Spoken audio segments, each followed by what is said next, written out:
Byomkesh easy চেয়ারে বসে একটা বই হাতে নিয়ে খুব মন দিয়ে পড়ছিল। আমি বিছানার একপাশে বসে খোলা জানলা দিয়ে বাইরের দিকে তাকিয়ে দেখছিলাম। আকাশে কালো মেঘ জমে আছে।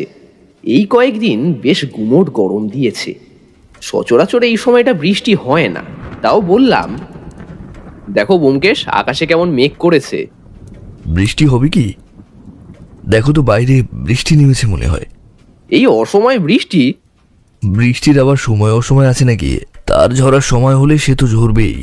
আচ্ছা, তোমার ওই দলিলের কেসটা কত দূর এগোলো? খুব বেশি দূরে নয় অজিত। বাড়িটা যাদের তারা থাকে বিদেশে, তারা সম্ভবত সামনের মাসেই এসে পৌঁছাবে। না আসা পর্যন্ত কিছুই বোঝা যাচ্ছে না। আচ্ছা, হাতে কেস না থাকলে তোমার খারাপ লাগে না? বরং ভালোই। আমাদের শরীরের যেমন বিশ্রামের প্রয়োজন হয়, সেভাবে আমাদের মস্তিষ্কেরও বিশ্রামের প্রয়োজন আছে অজিত। তাই কেস না থাকলে আমি মস্তিষ্ককে বিশ্রাম দেওয়ার সময় পাই, বুঝলে? আর সেই ফাঁকে এমন সব কাজ করো যার আদতে কোনো মানেই নেই। এই কথা আংশিক সত্য অজিত। ওই যে বললাম, মস্তিষ্কের বিশ্রামের প্রয়োজন, তাই তার জন্য অন্য কাজ করা প্রয়োজন। তাই দলিলের ডাঁই ঘেটে তুমি এমন কি উদ্ধার করতে চাইছো? দলিলের প্রত্যেকটি লাইন আর শব্দ ভালো করে লক্ষ্য করলে অনেক কিছু বোঝা যায় অজিত। এই দলিলের কেসটা আসল না নকল সেটা বুঝতে আমার সুবিধা হবে। আচ্ছা বেশ, তাই হোক না হয়। তুমি তোমার কাজ করো, আমি যাই আমার কাজ এগিয়ে রাখি। ব্যোমকেশ কয়েকদিন ধরে বাড়িতেই রয়েছে। প্রায় সপ্তাহ দুয়েক ধরে তার হাতে কোনো কেস নেই। একদিন সকালে বেরিয়ে মুটের মাথায় এক গাদা কাগজপত্র চাপিয়ে সে বাড়ি ফিরল। আমি তো অবাক। সত্যবতীও হাঁ করে দাঁড়িয়ে এসব দেখতে লাগলো। ব্যোমকেশের কিন্তু এ ব্যাপারে কোনো ভ্রুক্ষেপ নেই। সে সোজা সেগুলো নিজের ঘরে নামিয়ে মুটেকে ছেড়ে দিতেই আমি আর সত্যবতী গিয়ে ঢুকলাম। এসব আবার কোথা থেকে তুলে নিয়ে এলে? একটা কেসে একটা জাল দলিল নিয়ে বিশাল একটা সম্পত্তির সমস্যা চলছে। জমির আসল শরীফ দেশের বাইরে আছে। সে ফিরে এলেই কেসটা নিয়ে নেমে পড়তে হবে। তাই তার আগে এগুলো নিয়ে একটু ঝালিয়ে নেওয়া দরকার। সত্যবতী আরও কিছু বলতে যাচ্ছিল, কিন্তু তার আগেই ডাঁই করা দলিলের ঝুড়ি থেকে একটা আরশোলা বেরিয়ে এসে ফরফর করে তার গায়ে উঠে পড়ল। সত্যবতী ও মা গো! বলে একটা চিৎকার করে ব্যোমকেশের গায়ে পড়ল। ব্যোমকেশ হা হা করে হেসে বলল, এই যে আরশোলা, ভুল করে ভুল মানুষের গায়ে উঠে পড়েছ। সত্যবতী একটু ধাতস্থ হয়ে বলল, কোথাকার কি সব নোংরা আবর্জনা তুলে এনেছো? দূর করো এসব। আহা, চড়ছো কেন? আরে এক জায়গায় ঢাই করা ছিল বলেই অমন হয়েছে। একটা দিন সময় দাও আমায়, তাহলেই গুছিয়ে দেবো।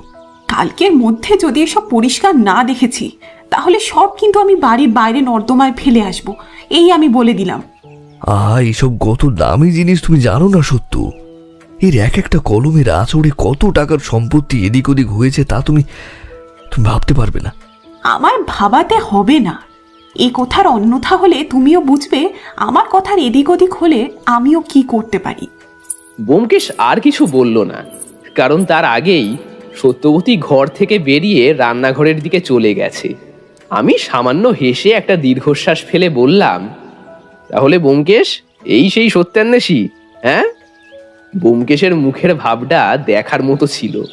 আমি আরও কিছু বলতে যাবার আগেই ব্যোমকেশের ঘরের টেলিফোনটা বেজে উঠল। সে উঠে টেলিফোন ধরে হ্যালো বলল, কিন্তু তারপর মিনিট খানেক চুপ করে থেকে আরও দু তিনবার হ্যালো, কে বলছেন? হ্যালো, শুনতে পাচ্ছেন?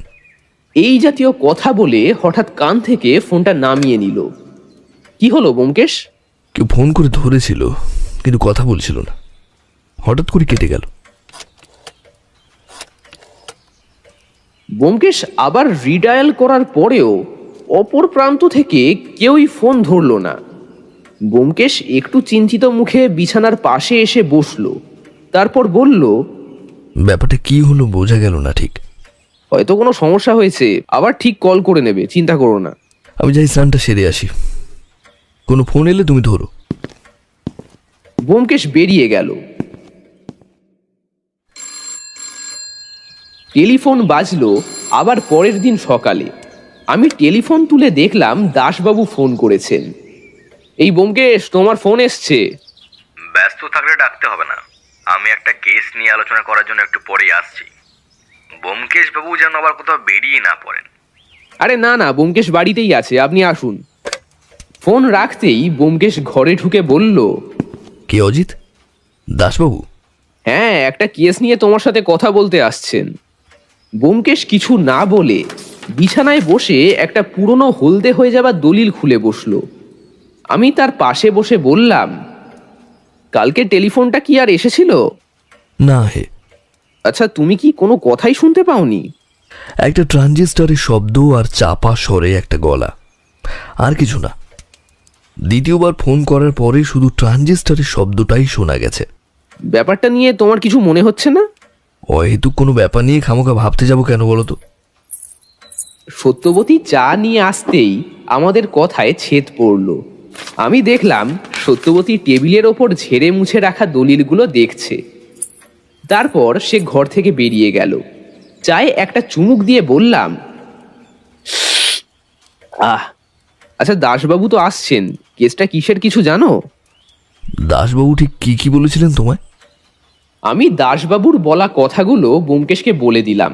ব্যোমকেশ সামান্য চুপ থেকে বলল, যতদূর সম্ভব মনে হয় খুনের কেস। আমার কিন্তু মনে হয় না। দেখাই যাক না, দাসবাবু এলেই জানা যাবে। কিছুক্ষণ পরেই পুলিশের বড় কর্তা দাসবাবু এলেন। আমাদের সামনের আরাম কেদারাটায় বসে চায়ের পেয়ালায় একটা চুমুক দিয়ে তিনি বলতে শুরু করলেন,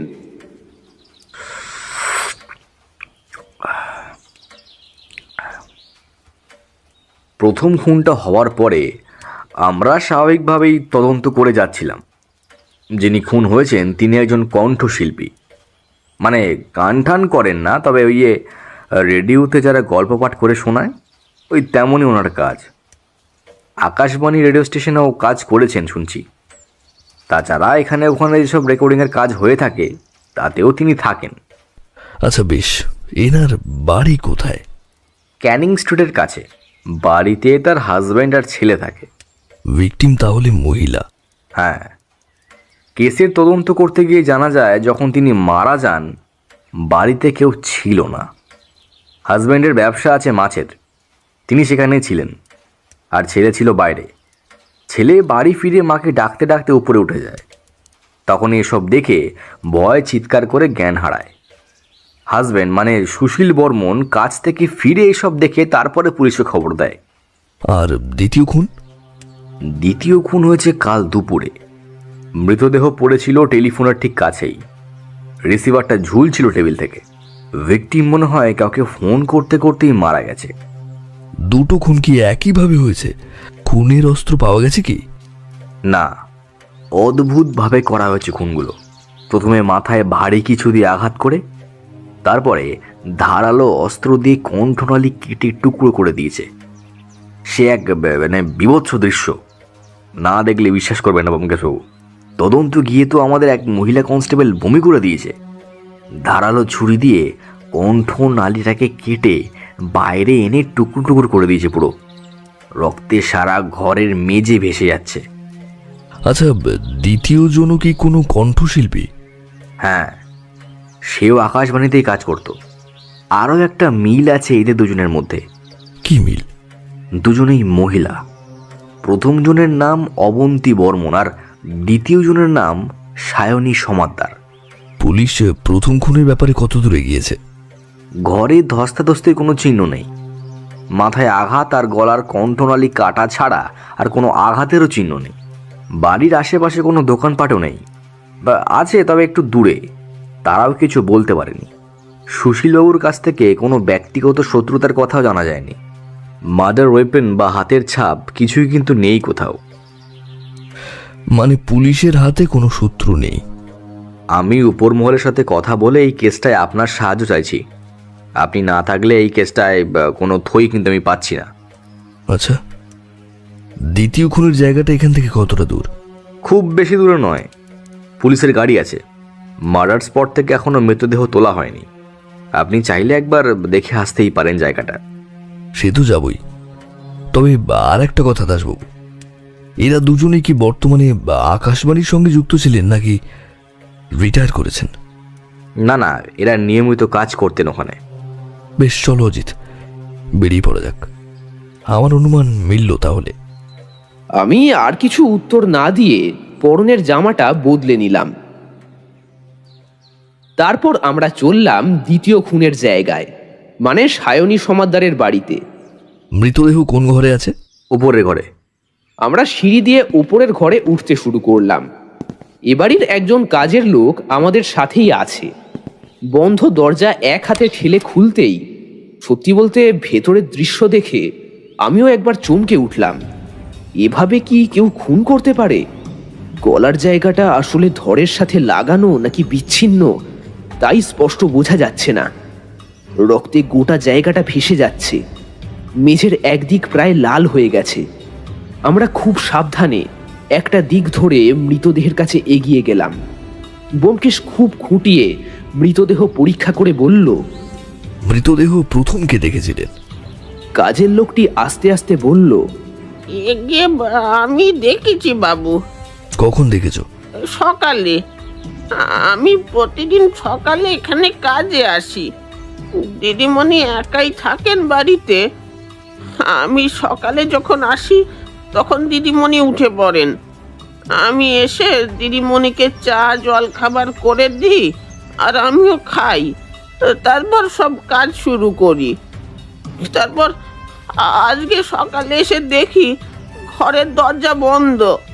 দিদিমণি সকালে বাড়ির বাইরে উঠোনেই থাকেন, কিন্তু আজ তাকে না দেখে ভাবলাম হয়তো এখনো ঘুম থেকে ওঠেননি। দরজা খুলে দিদিমণিকে ডাকতেও সাড়া পাই না। তারপর ওপরে এসে দেখি দরজা খোলা, আর আর ঘরে গিয়ে ঢুকতেই লোকটি তার কথা শেষ করলো না। ব্যোমকেশ ঘরের চারদিকে ঘুরে ঘুরে দেখতে দেখতে বলল, কাল তুমি কখন বাড়ি ফিরে গেছিলে? এমনিতে আমি সন্ধেবেলা বাড়ি ফিরে যাই, কিন্তু কাল বাড়িতে একটু কাজ ছিল তো, তাই দুপুরেই ছুটি নিয়ে চলে গেছিলাম। কি কাজ ছিল?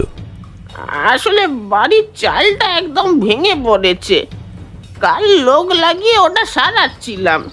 সামনে না দাঁড়িয়ে কাজ করালে আবার বেটারা বড্ড ফাঁকি মারে। তোমার দিদিমণির সাথে কেউ দেখা করতে আসতো? হ্যাঁ, আসতো তো। দিদিমণি তো রেডিওতে কাজ করতেন। কত লোক তার কাছে মাঝে মাঝেই আসতো। আচ্ছা, কাল কি কেউ এসেছিল? চাকর একটু ভেবে বলল, না, কাল তো কাউকে দেখিনি। আমি চলে যাবার পরে যদি কেউ এসে থাকে তাহলে আমি জানি না। তোমার দিদিমণির কোনো শত্রু? আরে এটা কি?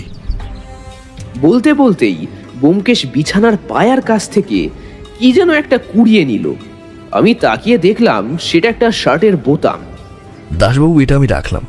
হ্যাঁ, যা বলছিলাম, তোমার দিদিমণির কোনো শত্রুর কথা তোমার জানা আছে কি? আমার তো মনে হয় না তার কোনো শত্রু ছিল বলে। তবে হ্যাঁ, একটা ব্যাপার। কি? দিদিমণির এক বন্ধু কিছুদিন আগেই খুন হয়েছে। তা নিয়েই দিদিমণি একটু ভাবনায় ছিলেন। অবন্তী বর্মনের কথা বলছো কি তুমি? নাম তো জানি না, তবে দিদিমণি যেভাবে মারা গেছে সেইভাবেই নাকি দিদিমণির বন্ধুও মারা গেছিলেন। আচ্ছা, তার মানে দুই ভিকটিম একে অপরকে চিনতেন, আর খুব ভালোভাবেই চিনতেন। ব্যোমকেশ বাবু, আপনার যদি আরও কিছু দেখার থাকে তা দেখে নিন। মৃতদেহ পোস্টমর্টমে পাঠাতে হবে। ব্যোমকেশ এগিয়ে গিয়ে মৃতদেহের ওপর ঝুঁকে পড়ে ক্ষতটা দেখল। তারপর মাথার পিছনের দিকটা ভালোভাবে দেখার চেষ্টা করলো। গলাটা এমনভাবে কাটা হয়েছে যে কিছুই বোঝা সম্ভব নয়। খুব ধারালো অস্ত্র, আর যতদূর মনে হচ্ছে অস্ত্রটা নেহাত ছোট নয়। দাসবাবু, আশেপাশে জিজ্ঞাসাবাদ করেছেন? সন্দেহজনক কিছু কি কেউ দেখেছে? এই বাড়ির সামনেই তো বড় রাস্তা, সারাদিন কত লোক যাচ্ছে। আলাদা করে কাউকে যেতে তারা দেখেছে বলে তোমার মনে হয় না। কিন্তু গলা এইভাবে কাটার মতো বড় ছুরি নিয়ে কেউ এ বাড়িতে এলো আর কেউ দেখলো না? আশ্চর্য। খুনটা যদি রাতের বেলা হয় তাহলে তো কারোর পক্ষে দেখা সম্ভব নয়। মনে হয় না খুন রাতে হয়েছে। শরীর যেভাবে শক্ত হতে শুরু করেছে, মনে হয় প্রায় 24 ঘন্টা হতে চলল। আপনার অনুমান যদি সঠিক হয় তাহলে কিন্তু খুনি বেশ বেপরোয়া। নইলে দিনের বেলায় এইভাবে বাড়িতে ঢুকে খুন করা চারটিখানি কথা নয়। হয় খুনি বেপরোয়া আর না হয় সে খুব চালাক। একটা ব্যাপার লক্ষ্য করুন, খুনি জানতো যে কাজের লোক এই সময় বাড়িতে থাকবে না। ব্যোমকেশ কি যেন ভাবতে ভাবতে ঘরের টেবিলের কাছে গিয়ে দাঁড়ালো। একটা রেডিও সেখানে আছে। দাসবাবু, আপনি মৃতদেহ নিয়ে যান, আমি একবার রান্নাঘরটা দেখে আসি। আমি আর ব্যোমকেশ রান্নাঘরে গিয়ে ঢুকলাম। বেশ সাজিয়ে গুছিয়ে রাখা। এদিক ওদিক ঘুরতে ঘুরতে ব্যোমকেশ হঠাৎ একপাশে রাখা দুটো চায়ের কাপের সামনে গিয়ে দাঁড়ালো। অজিত, চায়ের কাপের তলানিতে এখনো সামান্য চা রয়েছে। দুটো কাপ মানে দুজন চা খেয়েছে, কিন্তু কাজের লোকটি তো বলেছিল সে দুপুরে বাড়ি ফিরে গেছে। তার সাথে এটাও বলেছে যে সকালে সে এসে প্রথম চা করে, তারপর কাজ শুরু করে। যদি এটা সেই সকালের চায়ের কাপ হয়। দেখো, চায়ের সরঞ্জামও পাশেই রয়েছে। ব্যোমকেশ মাথা নিচু করে সবটা দেখতে দেখতে কি যেন ভাবলো, তারপর বলল, চলো অজিত, বাইরে যাই। মৃতদেহ গাড়িতে তোলা হয়েছে। দাসবাবু ছাড়া বাকি সবাই চলে গেল। দাসবাবু ঘরের দরজায় তালা লাগাতে লাগাতে কাজের লোকটিকে বললেন, ঘরটা সিল করে দিলাম, তুমি শহর ছেড়ে কোথাও যাবে না। তোমার বাড়ির ঠিকানাটা দিয়ে যাবে আমাকে। কিন্তু স্যার, আমি তো কিছুই করিনি। দেখো, তুমি কিছু না করে থাকলে তোমার ভয়ের কিছু নেই। একটা কথা বলো, কাল সকালে কাজ সেরে যাওয়ার সময় চায়ের কাপ আর বাসনপত্র ধুয়ে রেখে গেছিলে? হ্যাঁ তোমার দিদি নিজে চা করতে পারতেন? হ্যাঁ, আমি যেদিন আসি না সেদিন তো দিদিমণি নিজেই চা করে খেত। তার মানে আচ্ছা, তুমি এবার বাড়ি ফিরে যাও, আর মনে রাখবে শহর ছেড়ে কোথাও যাবে না। কাজের লোকটি মাথা নাড়ালো। আমরা পুলিশের গাড়িতে করেই বাড়ি ফেরার পথ ধরলাম। ব্যোমকেশ বাবু, কি মনে হলো? খুনি হয় সায়নী দেবীর পরিচিত, আর না হলে তিনি তাকে অল্প বিস্তর চিনতেন। না হলে ফাঁকা বাড়িতে তাকে ডেকে এনে চা খাওয়াবেনি বা কেন? খুনির সাথে চা? ভুল করছেন দাসবাবু, সায়নী দেবী হয়তো জানতেনই না যে সেই খুনি। তিনি তাকে চা করে খাইয়েছেন এবং চায়ের কাপগুলো রান্নাঘর অবধি নিয়ে গেছেন। তার মানে বেশ কিছু সময় তারা কথা বলে কাটিয়েছেন, কিন্তু কেন?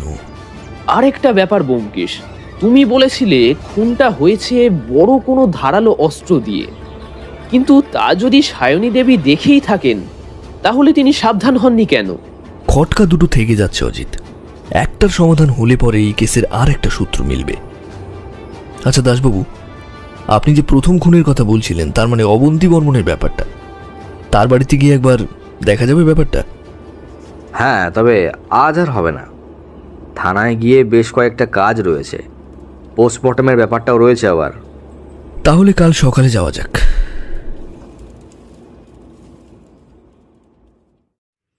আমরা বাড়ি পৌঁছে যেতেই ব্যোমকেশ সিঁড়ি দিয়ে উঠতে উঠতে বলল, একটা ব্যাপার লক্ষ্য করেছিল অজিত, সায়নী দেবীর ঘরটা কিন্তু বাইরের রাস্তা থেকে দেখা যায়। কেউ চাইলে রাস্তার একটা বিশেষ জায়গা থেকে ওই ঘরে নজর রাখতেই পারে। বাইরে থেকে কেউ নজর রেখেছে বলতে চাইছো? যদি জানলা খোলা থাকে তাহলে কেউ চাইলেই জানলা দিয়ে ঘরের ভেতরটা দেখতে পাবে। এই আমার মাথায় কিন্তু কিছুই আসছে না। আরেকটা ব্যাপার অজিত, খুনি চাইলেই রাতে এসে খুনটা করে ফিরে যেতে পারতো, কিন্তু সে তা করেনি। তার মানে রাতে খুন করতে তার সমস্যা ছিল। আর দ্বিতীয় কারণ হলো, খুনি এসেছে যখন তার কাজের লোকটি ছিল না, তার মানে সে বাড়ির উপর নজর রেখেছিল। এই একদিনের ব্যাপার নয় কিন্তু অজিত। এই সময়ের মধ্যে তাকে কেউ ওখানে দেখলো না কেন? আচ্ছা ব্যোমকেশ, ছদ্মবেশ নয় তো? তাতেও ঝুঁকি আছে, ব্যাপারটা অত সহজ নয়। খুনির মোটিভটাও তো আমাদের কাছে ধোঁয়াশা হয়ে আছে এখনো। আমরা ঘরে ঢুকতেই সত্যবতীর সাথে দেখা হলো। সে ঘরের বিছানা ঠিক করছিল। আমাদের দেখে বলল, ফেরার সময় হলো তাহলে? নতুন কেস হাতে এসেছে সত্য। কেউ খুঁজে খুঁজে আকাশবাণীর রেডিওতে কাজ করা মহিলাদের খুন করে চলেছে। সে কি, কেন? তা জানা গেলে তো কেসটা সহজই হয়ে যেত। কি দিয়ে খুনগুলো করছে? গোলাগুলি নাকি অন্য কিছু? ধারালো ছুরি দিয়ে খুনটা হয়েছে। মৃতদেহ তোমরা দেখেছ? হ্যাঁ, গলাটা ছুরি দিয়ে ফালা করে কাটা হয়েছে। কি ভয়ানক! ভয়ানকই বটে। গোটা মেঝে একেবারে রক্তে লাল হয়ে আছে, যেন রক্তের একটা চাদর পাতা মেঝেতে। আজ আর এসব কথা নয়, সত্য ভালো করে এক কাপ চা খাও তো, মাথাটা ধরেছে বড্ড। সত্যবতী চায়ের জন্য রান্নাঘরের দিকে এগিয়ে গেল। আমি আর ব্যোমকেশ বিছানার উপরে বসলাম। তাহলে কি ভাবলে ব্যোমকেশ? ভাবলাম চা খেয়ে একটা লম্বা ঘুম দেব। নতুন কেসে হাত দেওয়ার আগে মাথাটা একটু হালকা করে নেওয়া দরকার। হালকা? আমার তো মাথা ভারী হয়ে আসছে। দুটো খুনই একভাবে হয়েছে, আর দুটো খুনই হয়েছে ভিকটিম যখন একা ছিল তখন। মানে দ্বিতীয়বারের মতো প্রথমবারেও সে ভিকটিমের ওপর নজর রেখেছিল।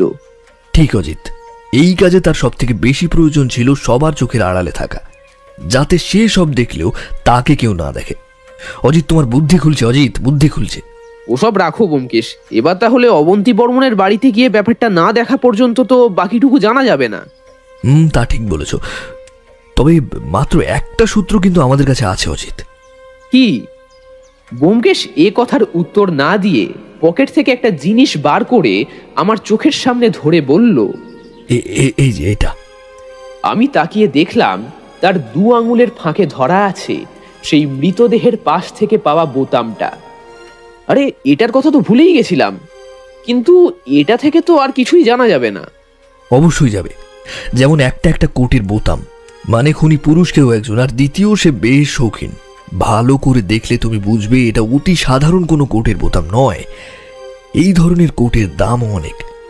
এবার অবন্তী দেবী কিংবা সায়নী দেবীর বাড়ির কাছাকাছি জায়গায় ভালো করে খোঁজ করলেই জানা যাবে তারা কোনো কোট পরা লোককে দেখেছে কিনা, কারণ এই ধরনের কোট সবাই ব্যবহার করে না অজিত। তাহলে আমাদের পরের পদক্ষেপ কি? কাল প্রথমে অবন্তী দেবীর বাড়িতে গিয়ে ব্যাপারটা দেখতে হবে, তারপর অন্য কাজ। তাহলে তুমি মস্তিষ্ক ফাঁকা করো, আমি স্নানটা সেরে আসি। একেই এরকম গরম, তার উপর আবার এরকম খুন। উফ, আমার কেমন যেন অস্বস্তি হচ্ছে।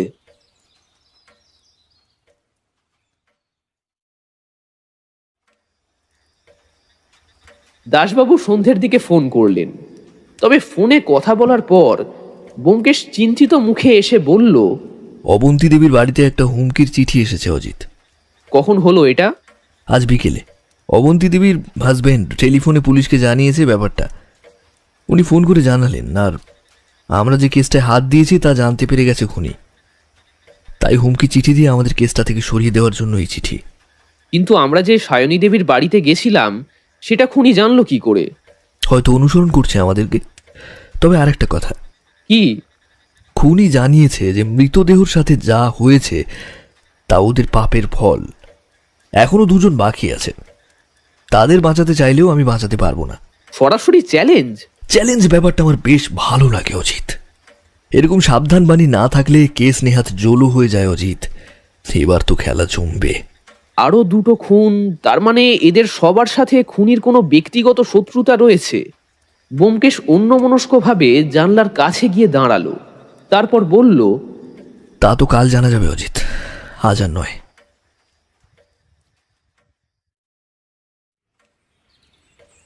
তৃতীয় খুনটা হলো পরদিন সকালে। আমরা দাসবাবুর সাথে অবন্তী বর্মনের বাড়িতে যাব বলে অপেক্ষা করছি। এমন সময় দাসবাবু হন্তদন্ত হয়ে ঘরে ঢুকলেন। ঢুকেই চেয়ারের ওপর ধপ করে বসে বললেন, আবার একটা খুন হয়েছে ব্যোমকেশবাবু। আবার? আমার অবাক বিস্ময়ের ভাবটা আর চাপা রইল না।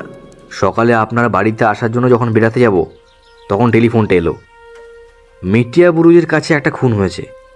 একইভাবে গলার নলি ধারালো অস্ত্র দিয়ে একেবারে ছিন্ন ভিন্ন করে দেওয়া হয়েছে। বাড়িতে ভিকটিম ছাড়া আর কেউ ছিল না। এখানেও খুন হয়েছে বিকেলের দিকেই। এখানেও মানে আগের খুনটাও বিকেলে হয়েছে, তাই তো? আর প্রথম খুনটা তো প্রত্যক্ষদর্শীর ভিত্তিতেই বিকেলে হয়েছে, মানে খুনির রাতে খুন করাতে কোনো একটা সমস্যা আছে। কি করা যায় বলুন তো ব্যোমকেশবাবু? আকাশবাণী থেকে ওপর মহলে ফোন এসেছে যত তাড়াতাড়ি সম্ভব কেসটার একটা সুরাহা করতে হবে। আপনার হাতে কেসটা আছে শুনে কিছুটা ভরসা দিয়েছে ওপর মহলে। তবে চিন্তা করবেন না দাসবাবু, আশা করছি খুব তাড়াতাড়ি আমরা এই সমস্যার একটা সমাধান বার করতে পারবো। চলুন তাহলে মার্ডার স্পটটা দেখা যাক। আমরা বেরিয়ে পড়লাম। মেটিয়া বুরুজ পৌঁছতে বেশ কিছুটা সময় লাগলো। এদিকটা দাসবাবুর আন্ডারে পড়ে না, সে কথা জানাতেই তিনি বললেন, সেখানকার অফিসার সকালে ফোন করে আমার সমস্ত ব্যাপারটা জানায়। বুঝতেই পারছেন ওপর মহল পর্যন্ত ব্যাপারটা পৌঁছে গেছে। আগের 2টো কেসের সাথে এইটার যোগসূত্র আছে ভেবেই আমাকে কিন্তু ব্যাপারটা জানানো হয়েছে। আসলে আমায় জানানো মানেই তো আর কি। আমি তার কথা কেড়ে নিয়ে বললাম, তার মানে ব্যোমকেশকে জানানো। খুনি কিন্তু 4 জনের কথা বলেছিল, তার মানে 3 জন খুন হয়ে গেছে, বাকি রইল 1। আচ্ছা, এরা প্রত্যেকেই তো আকাশবাণী রেডিও স্টেশনে কাজ করতেন, তাই না? হ্যাঁ, তাহলে কি চতুর্থ জনও এই একই জায়গা থেকেই? ব্যোমকেশের কপালে ভ্রুকুটি পড়েছে। ব্যোমকেশ যখন খুব গভীরভাবে কিছু চিন্তা ভাবনা করে তখন তার এই অবস্থা আমি দেখেছি। ব্যোমকেশ স্বগতোক্তির মতো করে বলে উঠল, আকাশবাণীর এই রেডিও স্টেশনে একবার খোঁজ নেওয়া দরকার। খুনি বেছে বেছে এই নির্দিষ্ট স্থানে কাজ করা লোকেদের কেন খুন করছে? এবারে তো আবার কোনো মহিলা নয়, যে খুন হয়েছে সে একজন পুরুষ। বয়স ওই যা জানা গেছে সেই অনুযায়ী 40-এর ঘরে। অজিত, কেসটায় কেমন একটা প্রতিশোধের মতো গন্ধ পাচ্ছি। তাহলে তো রিভেঞ্জ। আচ্ছা, ভেবে দেখো, আকাশবাণী রেডিও স্টেশনে তো আরো অনেক লোক রয়েছে, তাদের বাদ দিয়ে তাহলে এই 4 জনকে কেন কেন অজিত? তাহলে তো আমাদের হাতে সময় কম আছে। সত্যি কম অজিত, সত্যি কম। মার্ডার স্পষ্ট দেখার পর সম্ভব হলে আমাদের একবার এই আকাশবাণীতে টু মারতে হবে, যদি কিছু জানা যায়। চলে এসেছি ব্যোমকেশ।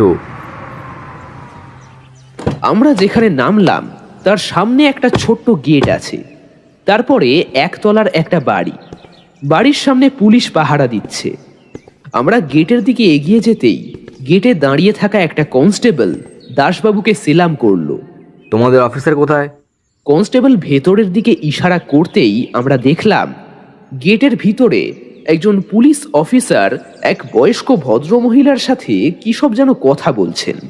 আমরা এগিয়ে যেতেই অফিসার আমাদের দেখতে পেয়ে বললেন, আর দাস যে সময় হলো তাহলে আসার?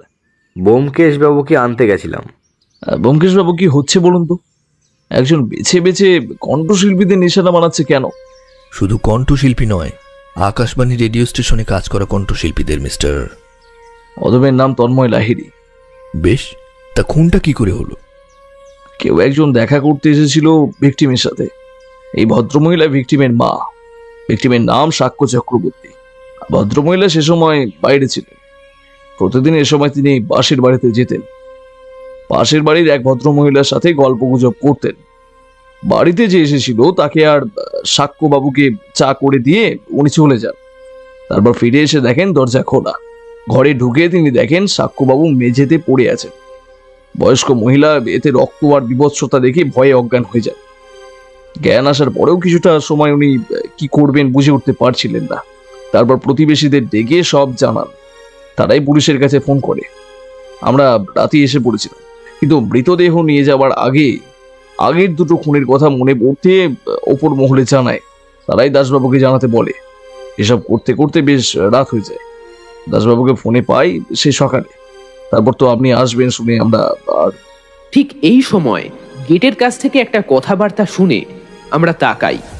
এক মধ্যবয়স্ক মহিলা গেটে দাঁড়িয়ে থাকা কনস্টেবলকে কিছু বলছেন। লাহিড়ী বাবু গলা তুলে বললেন, বাড়ি কি হয়েছে? স্যার, উনি ভেতরে যেতে চাইছেন। ওনাকে আসতে দাও। ভদ্রমহিলা আমাদের সামনে এসে দাঁড়ালেন। আমরা এই পাশের বাড়িতেই থাকি। আমরাই পুলিশে খবর দিয়েছিলাম। কাকিমার কাছে একটু থাকা দরকার মনে হলো, তাই এলাম। আচ্ছা বেশ, যান। ভদ্রমহিলা এগিয়ে গেল বয়স্ক মহিলার দিকে। বয়স্ক মহিলাটি তাকে জড়িয়ে ধরে কেঁদে ফেললেন। লাহিড়ী বাবু সেদিকে তাকিয়ে থেকে বললেন, একদম ভেঙে পড়েছে ব্যোমকেশবাবু। একমাত্র ছেলের সাথে থাকতেন এখানে। সাক্ষ্যবাবু বিয়ে করেননি? যতদূর শুনেছি বিয়ে করেছিলেন, তবে সম্পর্ক টেকে। মৃতদেহ কোন ঘরে আছে? আসুন আমার সাথে। সেই আবার আগের খুনটার মতোই একই দৃশ্য। মৃতদেহ মেঝেতে পড়ে রয়েছে, রক্তে গোটা মেঝে ভেসে যাচ্ছে। এবার মনে হলো বাইরের বয়স্ক মহিলার হাতে আর কাপড়ে বোধহয় রক্ত দেখেছি। মৃত ছেলেকে হয়তো মৃত্যু থেকে আকুল স্বরে ডেকে জাগাতে চেয়েছিলেন। এই ঘরে ভিকটিমের মা ছাড়া আর কেউ এসেছিল? যারা পুলিশে খবর দিয়েছিল তারা এসেছিল। এও সেই একইভাবে খুন হয়েছে। ব্যোমকেশ ঘরের চারপাশটা ঘুরে দেখতে লাগলো, কিন্তু তেমন কিছুই চোখে পড়ল না। শুধু টেবিলের ওপর দুটো চায়ের কাপ, আর বিশেষ কিছুই না। চায়ের কাপ দুখানা দেখে ব্যোমকেশ কি যেন ভাবলো, তারপর বলল, লাহিড়ীবাবু, এই চায়ের কাপ দুটো একবার থানায় পাঠিয়ে দেওয়ার ব্যবস্থা করুন। দেখবেন যেন চায়ের কাপের মধ্যে থাকা চাটাও একইভাবে থাকে। চায়ের কাপ? আপনি কি ভাবছেন বলুন তো? দুটো খুনের ক্ষেত্রে ভিকটিমের শরীরের মাথার পেছনে আঘাত আর গলা কাটা ছাড়া আর কোনো আঘাতের চিহ্ন নেই, কোনো ধস্তাধস্তিরও চিহ্ন নেই। খুব সহজেই ভিকটিম নিজেকে খুন হতে দিয়েছে। কিন্তু কেন? চায়ের মধ্যে কি কিছু ছিল বলে আপনি মনে করছেন? নাও হতে পারে, এ আমার অনুমান মাত্র। আপনার পোস্টমর্টেম রিপোর্টে ঘুমের ওষুধের চিহ্ন পাওয়া যায়নি? গেছে, তবে সায়নী দেবী কিন্তু ইনসমনিয়ায় ভুগতেন, তাই তিনি ঘুমের ওষুধ খেয়েই ঘুমোতে যেতেন, তাই ব্যাপারটা নিয়ে অত ভাবিনি। আচ্ছা বেশ, সাক্ষ্যবাবুর পোস্টমর্টেম হলে জানা যাবে ব্যাপারটা কি। মৃতদেহ পোস্টমর্টেমে পাঠিয়ে দিন, আমাদের দেখা শেষ। বলেই ব্যোমকেশ জানলার কাছে গিয়ে আমায় ডাকলো। আমি কাছে যেতেই বলল, দেখো যদি জানলাটা দিয়ে বাইরের রাস্তাটা দেখো। ঠিক সায়নী দেবীর বাড়ির জানলার মতোই। প্রথম ভিকটিমের বাড়িতে যাওয়াটা খুব দরকার অজিত। ওখানে গেলেই অনেকগুলো জিনিস পরিষ্কার হয়ে যাবে। কি যেন ভাবতে ভাবতে হঠাৎ ব্যোমকেশ বলে উঠল, চলুন দাসবাবু, ভিকটিমের মায়ের সাথে একবার কথা বলা দরকার। আমরা বাইরে বেরিয়ে উঠোনের যেখানে দুই মহিলা দাঁড়িয়েছিলেন সেইখানে গেলাম। লাহিড়ীবাবু মৃতদেহ নিয়ে যাওয়ায় ব্যস্ত হয়ে পড়লেন। সাক্ষ্যবাবুর মা মালিনী দেবীকে খুনের ব্যাপারে জিজ্ঞাসাবাদ করতেই উনি কান্না ভেজা কণ্ঠে বললেন, লোকটা যখন এলো তখন আমি দীপাদের বাড়ি যাব। লোকটা বাবুর ঘরেই বসলো। বাবু আমায় 2 কাপ চা করে দিতে বললে, 1 কাপ চিনি ছাড়া। এক মিনিট, আপনার ছেলে সাক্ষ্যবাবু কি চিনি ছাড়া চা খেতেন? না, যে লোকটা এসেছিল তার জন্য। ওর নাকি সুগার আছে। কত বয়স হবে দেখে মনে হয়েছিল? ওভাবে বয়স তো আমি আন্দাজ করতে পারি না, তবে বাবুর চেয়ে বড়ই মনে হলো। দেখতে কেমন? চোখে কালো চশমা, মাথায় এক মাথা কালো চুল, আর একটা কালো রঙের দামি কোট পরেছিল। ব্যোমকেশ কি যেন ভেবে বলল, নিজেকে আড়াল করার চেষ্টা। তারপর আমি চা দিতে যাবার সময় বললাম, এখন কালো চশমা পরে থাকে কেউ, ওটা খুলে ফেলুন। তো আমায় বলল চোখে নাকি কি সব সমস্যা আছে তার। মুখে দাড়ি ছিল কি? হ্যাঁ, মুখ জোড়া দাড়ি ছিল। ছদ্মবেশ, কিন্তু ছদ্মবেশ নেওয়ার প্রয়োজন কি ছিল সেটাই তো বোঝা যাচ্ছে না। তারপর আপনি চলে গেলেন? হ্যাঁ, আমি ওদের রেখে দীপাদের বাড়ি যাই। ফিরে এসে দেখি দরজা ভেজানো। খুলে বাবুকে ডাকতে ওর ঘরে গিয়ে দেখি। বলতে বলতে মালিনী দেবী কান্নায় ভেঙে পড়লেন। দীপা তাকে ধরে বলল, কাকিমা অজ্ঞান হয়ে যান। পরে জ্ঞান ফিরলে আমাদের বাড়িতে এসে সব জানানোর পর আমরা পুলিশে খবর দিই। আচ্ছা, ওনার ছেলের কি ঘুমের কোনো সমস্যা ছিল? মানে ঘুমের ওষুধ খেয়ে ঘুমাতে হতো? আমি সেটা ঠিক জানি না। মালিনী দেবীও মাথা নাড়ালেন। চলুন দাসবাবু, এখানের কাজ শেষ, একবার আকাশবাণী ঘুরে যাওয়া দরকার। তারপর কি যেন মনে পড়তে ব্যোমকেশ বলল, আপনারা যান, আমি আসছি। বলেই আবার ফিরে গিয়ে কি যেন বলতে লাগলো দীপা আর মালতী দেবীকে। আমরা গাড়িতে গিয়ে বসতেই দাসবাবু বললেন, তাহলে এখন কোথায় যাব? Akashvani radio station.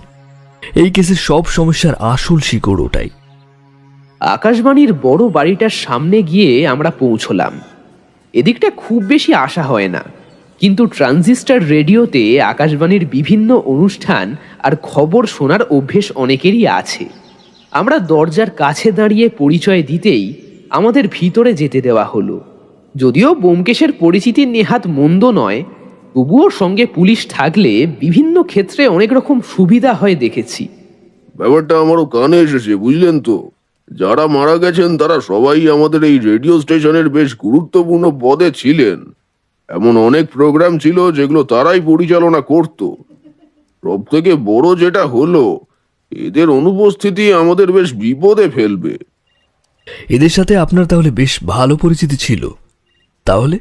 ব্যোমকেশ আকাশবাণীর চিফ প্রডিউসার অমলকান্তি বোসকে প্রশ্নটা করল।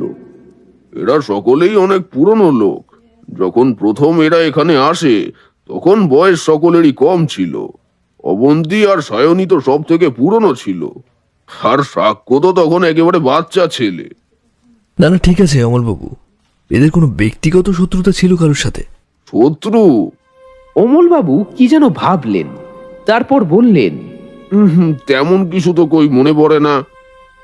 একটা কথা অমলবাবু, খুনি যে 3 জনকে খুন করেছে তার সাথে কোনো একটা প্রতিশোধের ব্যাপার লুকিয়ে আছে।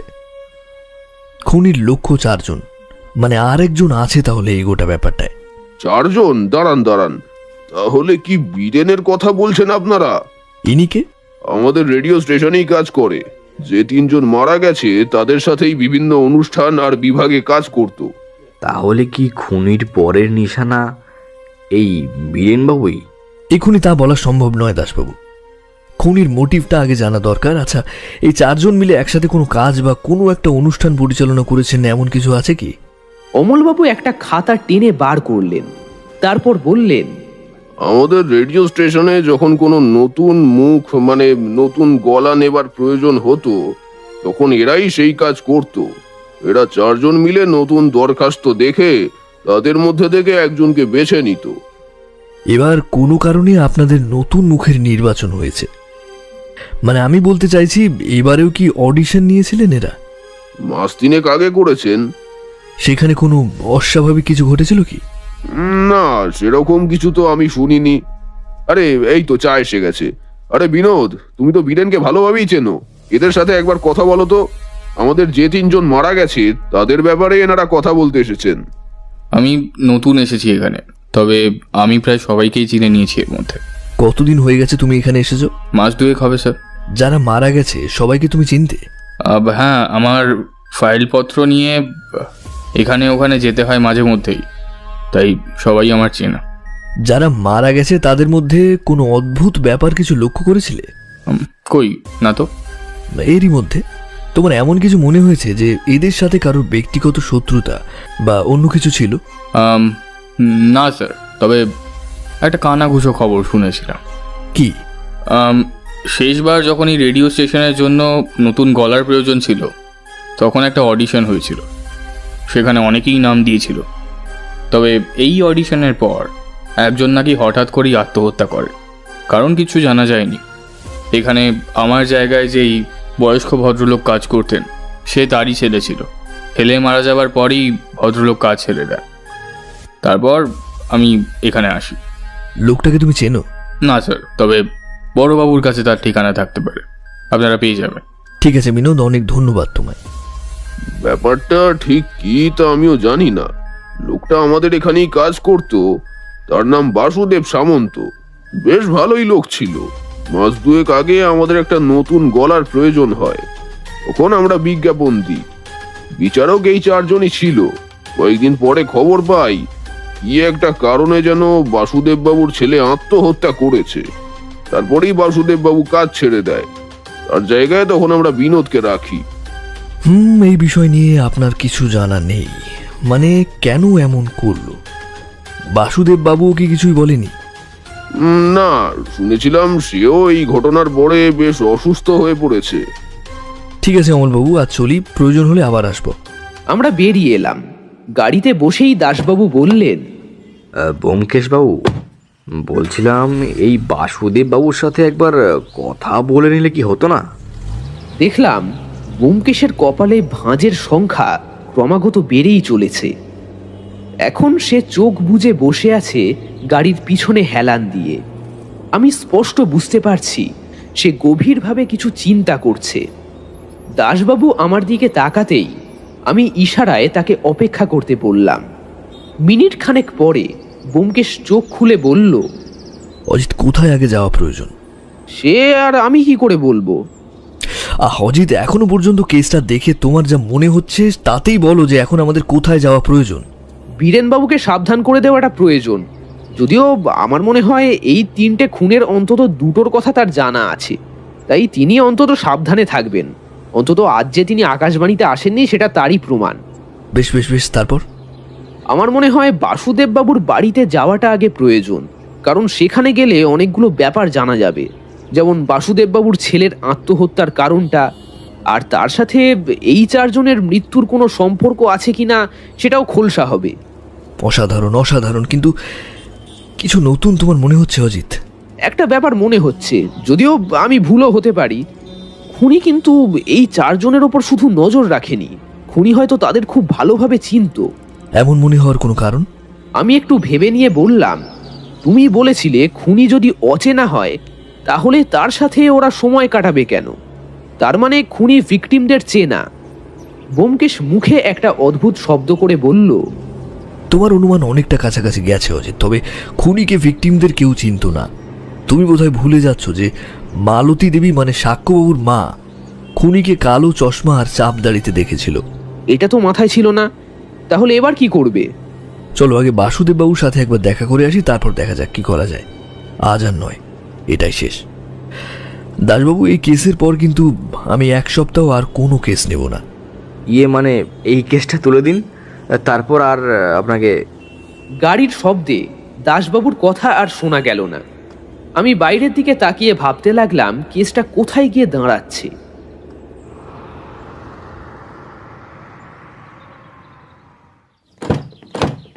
বাসুদেববাবুর বাড়িটা ছোট্ট।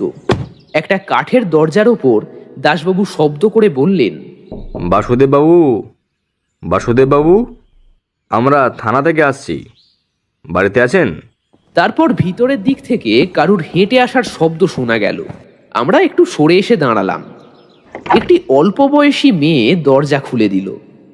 পুলিশ দেখেই সে দরজার একপাশে সরে গিয়ে বলল, কাকে চাই? বাসুদেববাবু বাড়িতে আছেন? বাবার তো শরীর খারাপ, কি জন্য দেখা করবেন? আমরা বাসুদেববাবুর কাজের ওখান থেকে আসছি।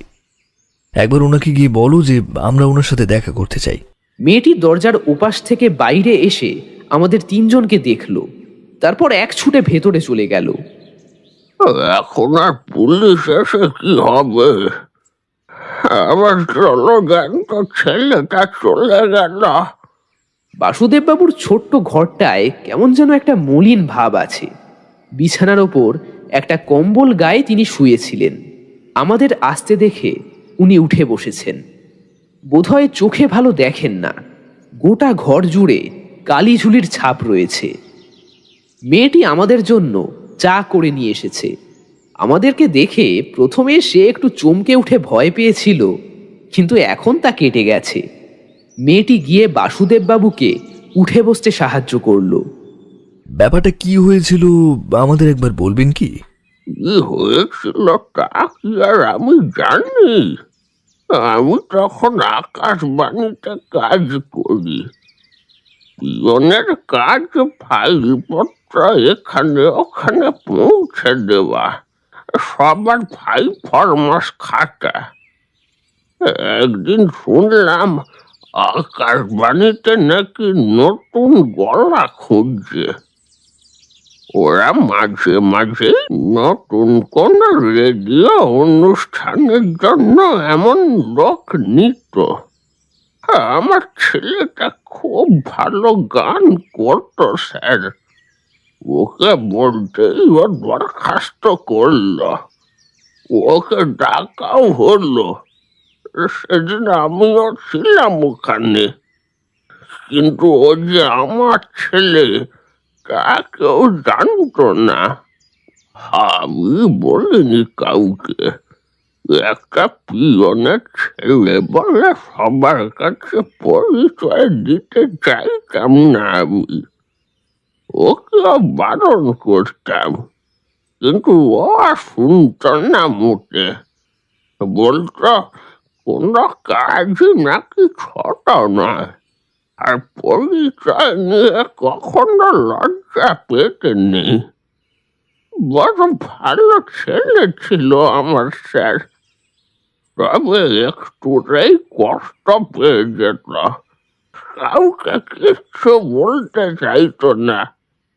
নিজের ঘরে বসে একা একাই কাঁদত। বলতে বলতে বাসুদেববাবুর খোলা দৃষ্টিহীন চোখ দিয়ে 2 ফোঁটা জল গাল বেয়ে গড়িয়ে পড়ল। মেয়েটি কেমন যেন পাথরের মতো দাঁড়িয়েছিল। এবার আমি অবাক হয়ে দেখলাম সে বাসুদেববাবুর চোখের জল মুছিয়ে দিয়ে বলল, আবার কাঁদছো তুমি? বলেছি না কাঁদবে না। ছাড়া আমাদের আর কি আছে রে মা? আমার ছেলেটা চলে গেল, আমিও কদিন পর চোখ বুঝলে তোর কি হবে তা ভেবেই তো রাতে আমার ভয় ঘুম হয় না। ব্যোমকেশ চুপ করে বসে রইল। দাসবাবু কেমন যেন অস্বস্তিতে পড়ে হাঁসফাঁস করতে করতে বললেন, ব্যোমকেশ বাবু, আপনারা কথা বলুন, আমি বাইরে থেকে আসছি। দাসবাবু বেরিয়ে যেতেই ব্যোমকেশ বলল, বাসুদেববাবু, আপনার ছেলের মৃত্যুর জন্য কারা দায়ী আমি জানি না। সে কি কোনো সুইসাইড নোট লিখে গেছিল? না, আমি বাড়ি ফিরে এসে দেখি ঘরের দরজা বন্ধ। মেয়েটা আমার ভেবেছে দাদা হয়তো ঘুমাচ্ছে, তাই ডাকেনি। পরে আমার সন্দেহ হওয়ায় দরজা ভেঙে দেখি আমার ছেলেটা দড়ি থেকে ঝুলছে, মুখের কষ বেয়ে। বাসুদেববাবু আর বলতে পারলেন না। ব্যোমকেশ হঠাৎ তার হাত চেপে ধরে বলল, আমি জানি আপনার যা ক্ষতি হয়েছে তা ফিরিয়ে দেওয়া সম্ভব নয়।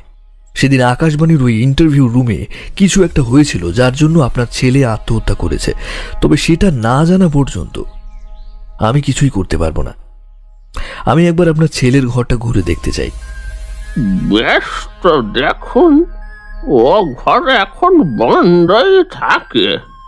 মা, যা তো বাবুদের ও ঘরে নিয়ে যা। আমরা চলে আসছি এমন সময় বাসুদেববাবু আবার বললেন, স্যার, আপনার নামটাই তো জানা হলো না। ব্যোমকেশ সামান্য হেসে বলল, গরিবের নাম ব্যোমকেশ বক্সী। বাসুদেববাবুর দৃষ্টিহীন চোখ বড় বড় হয়ে গেল।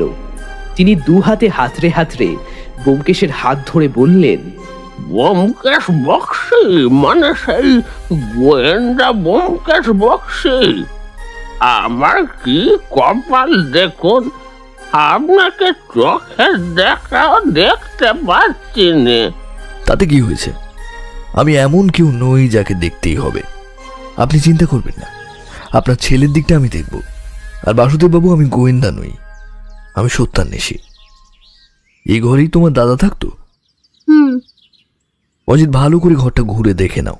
আমি আর ব্যোমকেশ ঘুরে ঘুরে ঘরটা দেখতে লাগলাম। তেমন বিশেষ যদিও কিছুই নেই, ওই খাতাপত্র, বিছানা, জামাকাপড় এইসবই আছে। সব কিছুর ওপরে সামান্য ধুলো পড়ে আছে। তেমন বিশেষ কিছুই পেলাম না। ব্যোমকেশ খাতাপত্র খুলে খুলে পড়ে দেখল। তারপর আমরা বাসুদেববাবুকে বিদায় জানিয়ে চলে এলাম। আসার সময় ব্যোমকেশ বলে এলো, যদি আমায় বলার মতো কিছু মনে পড়ে তাহলে এই টেলিফোন নম্বর রইল, ফোন করে নেবেন। বাসুদেববাবু, 3-3টে খুন হয়েছে আর চতুর্থটা হতে চলেছে। খুনি যেই হোক না কেন, আমি তাকে ধরবই। বাড়ি ফেরার পথে গোটা রাস্তা ব্যোমকেশ চুপ করে রইল। এরপর বাড়ি ফিরে ব্যোমকেশ বিছানায় গায়ে এলিয়ে দিয়ে বলল, কেসটা ক্রমশ জটিল হয়ে যাচ্ছে অজিত। বাসুদেববাবুর ছেলের সাথে এই খুনগুলোর যে একটা সম্পর্ক আছে সেটা তো বেশ বোঝা যাচ্ছে, কিন্তু আসল কারণটাই তো বোঝা যাচ্ছে না। আর ধরো বাসুদেববাবুর ছেলের আত্মহত্যার জন্য ওই 4 জনই যদি দায়ী থাকে, তাহলেও তো একটা প্রশ্ন থেকেই যাচ্ছে, খুনগুলো করছে কে? বাসুদেববাবুর অবস্থা এতটাই খারাপ যে কোনো সময় কিছু একটা হয়ে যেতে পারে। আর তার মেয়ে নিহিত বাচ্চা, তাই মাথায় আসছে না অজিত। ব্যোমকেশ বিছানায় শুয়ে মাথায় হাত দিয়ে বসে রইল। তার চোখ বোঝা, কপালে চিন্তার ভাঁজ স্পষ্ট। মনে মনে সে নিশ্চয়ই কোনো গভীর চিন্তা করছে। আমি আর তাকে ঘাঁটালাম না। স্নান ঘরে গিয়ে ভালো করে স্নান করে নিয়ে তারপর বিছানায় এসে বসলাম। খাবার টেবিলে ব্যোমকেশকে অন্যমনস্ক দেখে সত্যবতী বলল, কি হয়েছে বলো তো? তোমায় এত চিন্তিত দেখাচ্ছে কেন? কেসটা বড় সমস্যায় ফেলে দিয়েছে সত্য। কেন? কি হয়েছে? 4 জনের মধ্যে 3 জন খুন হয়েছে। চতুর্থ জন কে তার সামান্য অনুমান আমার কাছে আছে, তবে খুনি কে সে সম্পর্কে কোনো আভাস নেই। আর খুনের মোটিভও জানা নেই। খুনি যে সবসময় মোটিভ নিয়েই খুন করবে তার তো কোনো মানে নেই। কেউ খুনিকে দিয়ে খুন করাতেও তো পারে। এই একটা কথায় ব্যোমকেশ যেন চমকে উঠল। কি বলি সত্য? আরেকবার বলো। খুনি নিজের জন্য খুন না করে অন্য কারোর জন্যও তো খুন করতে পারে। ব্যাপারটা তো আমি ভেবে দেখিনি অজিত। আমার তো মনে হয় ঠিক এমন সময় টেলিফোন বাজতেই ব্যোমকেশ উঠে গিয়ে সেটা ধরল। তারপর খাবার টেবিলে এসে বলল, অজিত, সায়নী দেবীর বাড়ির কাজের লোকটি থানায় এসেছিল। কি বলছে? একটা বাচ্চা ছেলের হাতে করে কেউ একটা কাগজ পাঠিয়ে বলেছে পারলে চতুর্থ খুনটা হওয়া থেকে আটকে দেখান। কিন্তু এই কাগজটা তাকে পাঠানোর মানে কি? তুমি বুঝতে পারছো না কেন অজিত? খুনি জানে আমরা এই কেসটা নিয়ে তদন্তে এগোচ্ছি, তাই তার কাছে কাগজের টুকরো পাঠালো যেখান থেকে সেটা ঠিক আমার কাছে এসে পৌঁছে যাবে। খুনি খুব সাবধানে খেলছে অজিত, খুব সাবধানে খেলছে। খেলাটা জমতো, কিন্তু একটা খুন হয়ে যাওয়ার সুযোগ রয়েছে। না থাকলে আমিও দেখিয়ে দিতাম অজিত যে আমার নাম ব্যোমকেশ বক্সী। ব্যোমকেশ সোজা জানলার দিকে তাকিয়ে শক্ত গলায় কথাটা বলল। তাকে এতটা উত্তেজিত হতে আমি খুব কমই দেখেছি।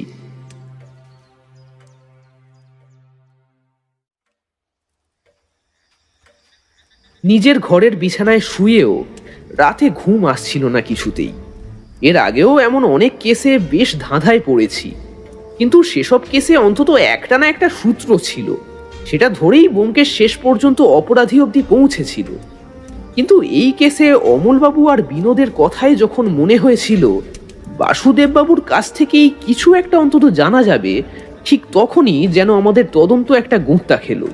বাসুদেববাবু যেখানে তার ছেলের আত্মহত্যার কারণ নিজেই জানেন না, সেখানে তার পক্ষে এই কেসে যুক্ত থাকা অসম্ভব।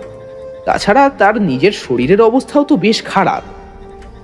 না, কিছুই মাথায় ঢুকছে না আমার। হঠাৎ একটা চিন্তা মাথায় এলো।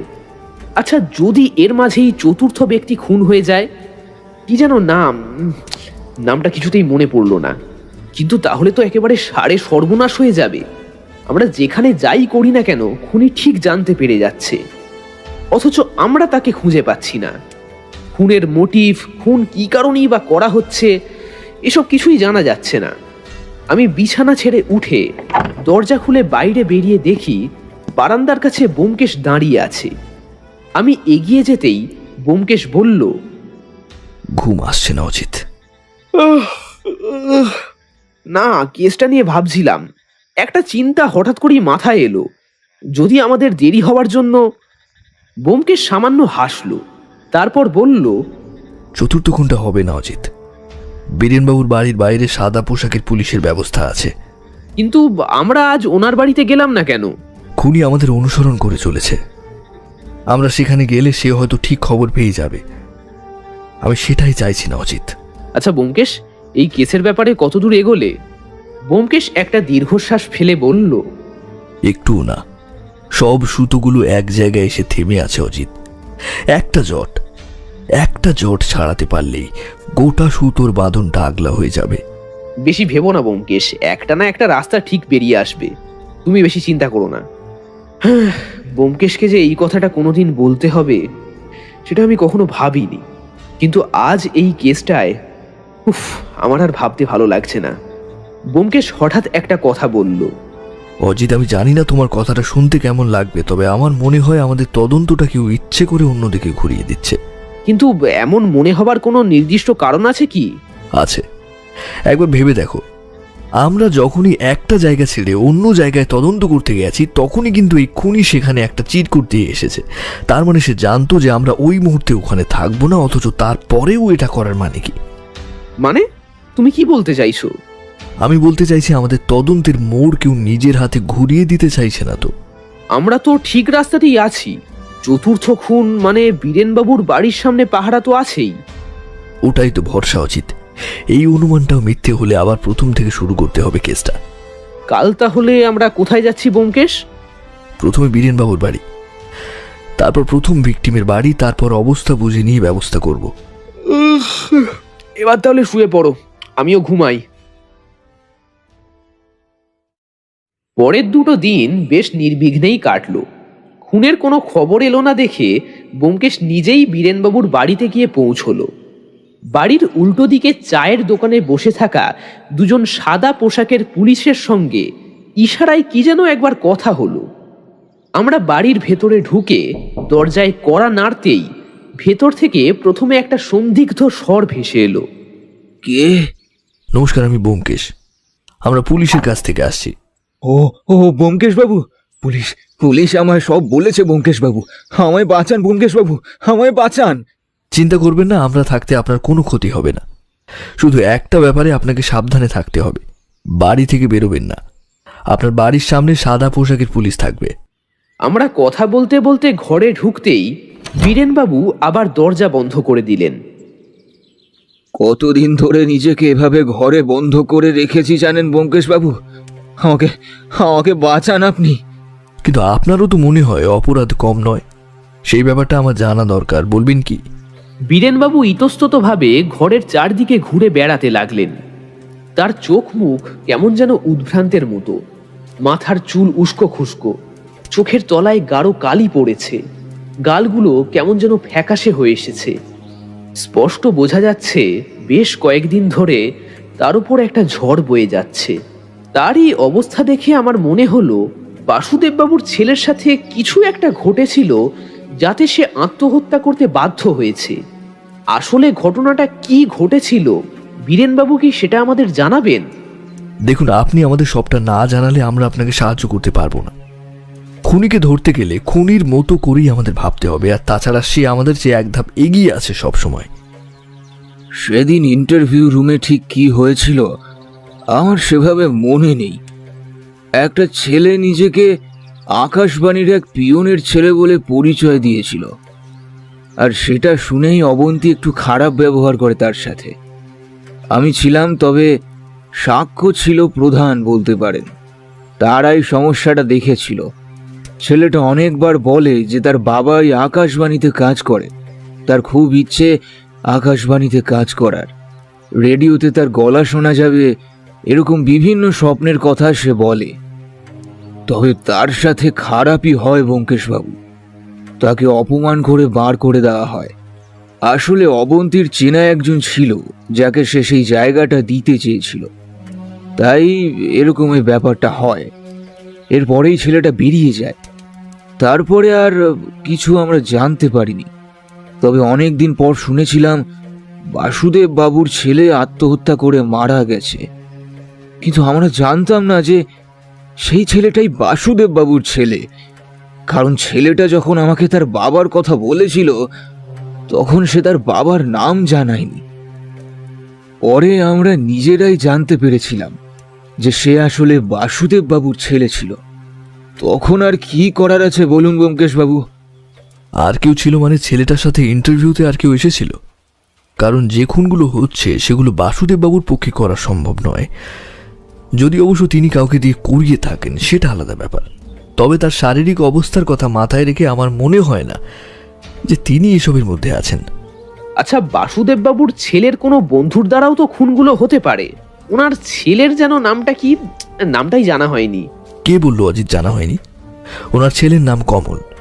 আমি ওর ঘর থেকে পাওয়া খাতা আর কাগজপত্রের বিভিন্ন জায়গায় এই নামটাই দেখেছি। হ্যাঁ, যতদূর মনে পড়ছে ছেলেটার নাম কমলই ছিল। কিন্তু ব্যোমকেশবাবু, আমাকেও কি ওদের হাতেই খুন হতে হবে? সত্যি বলতে আমি কিছুই করিনি। তবে আমার দোষ, আমি ওই তিনজনের দলে ছিলাম। এখনই এতটা ভেবে ফেলবেন না তীরেনবাবু, বাইরে পুলিশ পাহারায় আছে। আমিও চোখ কান খোলা রাখছি। আপনার ক্ষতি খুব একটা সহজে খুনি করতে পারবে না, তবে হ্যাঁ, সে একদিন না একদিন তো ঠিক আসবেই। বীরেনবাবুর মুখে ভয়ের ছাপ পড়ল। ব্যোমকেশ উঠে দাঁড়িয়ে গোটা ঘরটা একবার ঘুরে দেখল। জানলার কাছে গিয়ে দেখল রাস্তা থেকে ঘরের ভিতরটা একদম পরিষ্কার দেখা যায়, ঠিক আগের যে কটা খুন হয়েছে তাদের বাড়ির মতো। তারপর বেশ কিছুটা সময় কাটিয়ে ব্যোমকেশ বীরেনবাবুকে চিন্তা করতে বারণ করে বেরিয়ে এলো। আমিও তার পিছু নিলাম। আমি বললাম, ব্যোমকেশ, একবার প্রথম ভিকটিমের বাড়িতে গেলে ভালো হয় না? আমার মনের কথা কেড়ে নিলে তুমি। কিন্তু দাসবাবু যে এলেন না। তিনি একটা গুরুত্বপূর্ণ কাজে ব্যস্ত আছে। আর সেই চিরকুটের ব্যাপারগুলো? প্রত্যেক ভিকটিমের বাড়িতেই একটা করে চিরকুট গেছে অজিত, আর এখানেই একটা খেলা আমি খেলেছিলাম। আবার তুমি আমার থেকে কিছু একটা লুকিয়ে যাচ্ছ। না অজিত, আমি কয়েকটা ব্যাপারে নিশ্চিত হতে চাইছি প্রথমে, তারপর ব্যাপারটা নিয়ে আলোচনা করব। তাহলে এখন আমাদের গন্তব্য কি? প্রথমে থানায়, তারপর ভিকটিমের বাড়ি। আমরা থানার উদ্দেশ্যে বেরিয়ে পড়লাম। থানায় আসার পর দাসবাবু জানালেন যে মানুষগুলো খুন হয়েছে তাদের সবার বাড়িতেই সেই হাতে লেখা চিরকুট পাওয়া গেছে। এই চিরকুটে তাদের সবাইকেই পুলিশ অথবা গোয়েন্দা এদের থেকে দূরে থাকতে বলা হয়েছে। এই কথার খেলাপ হলে তাদেরও যে বিপদ আছে তা স্পষ্ট করে বুঝিয়ে দেওয়া হয়েছে।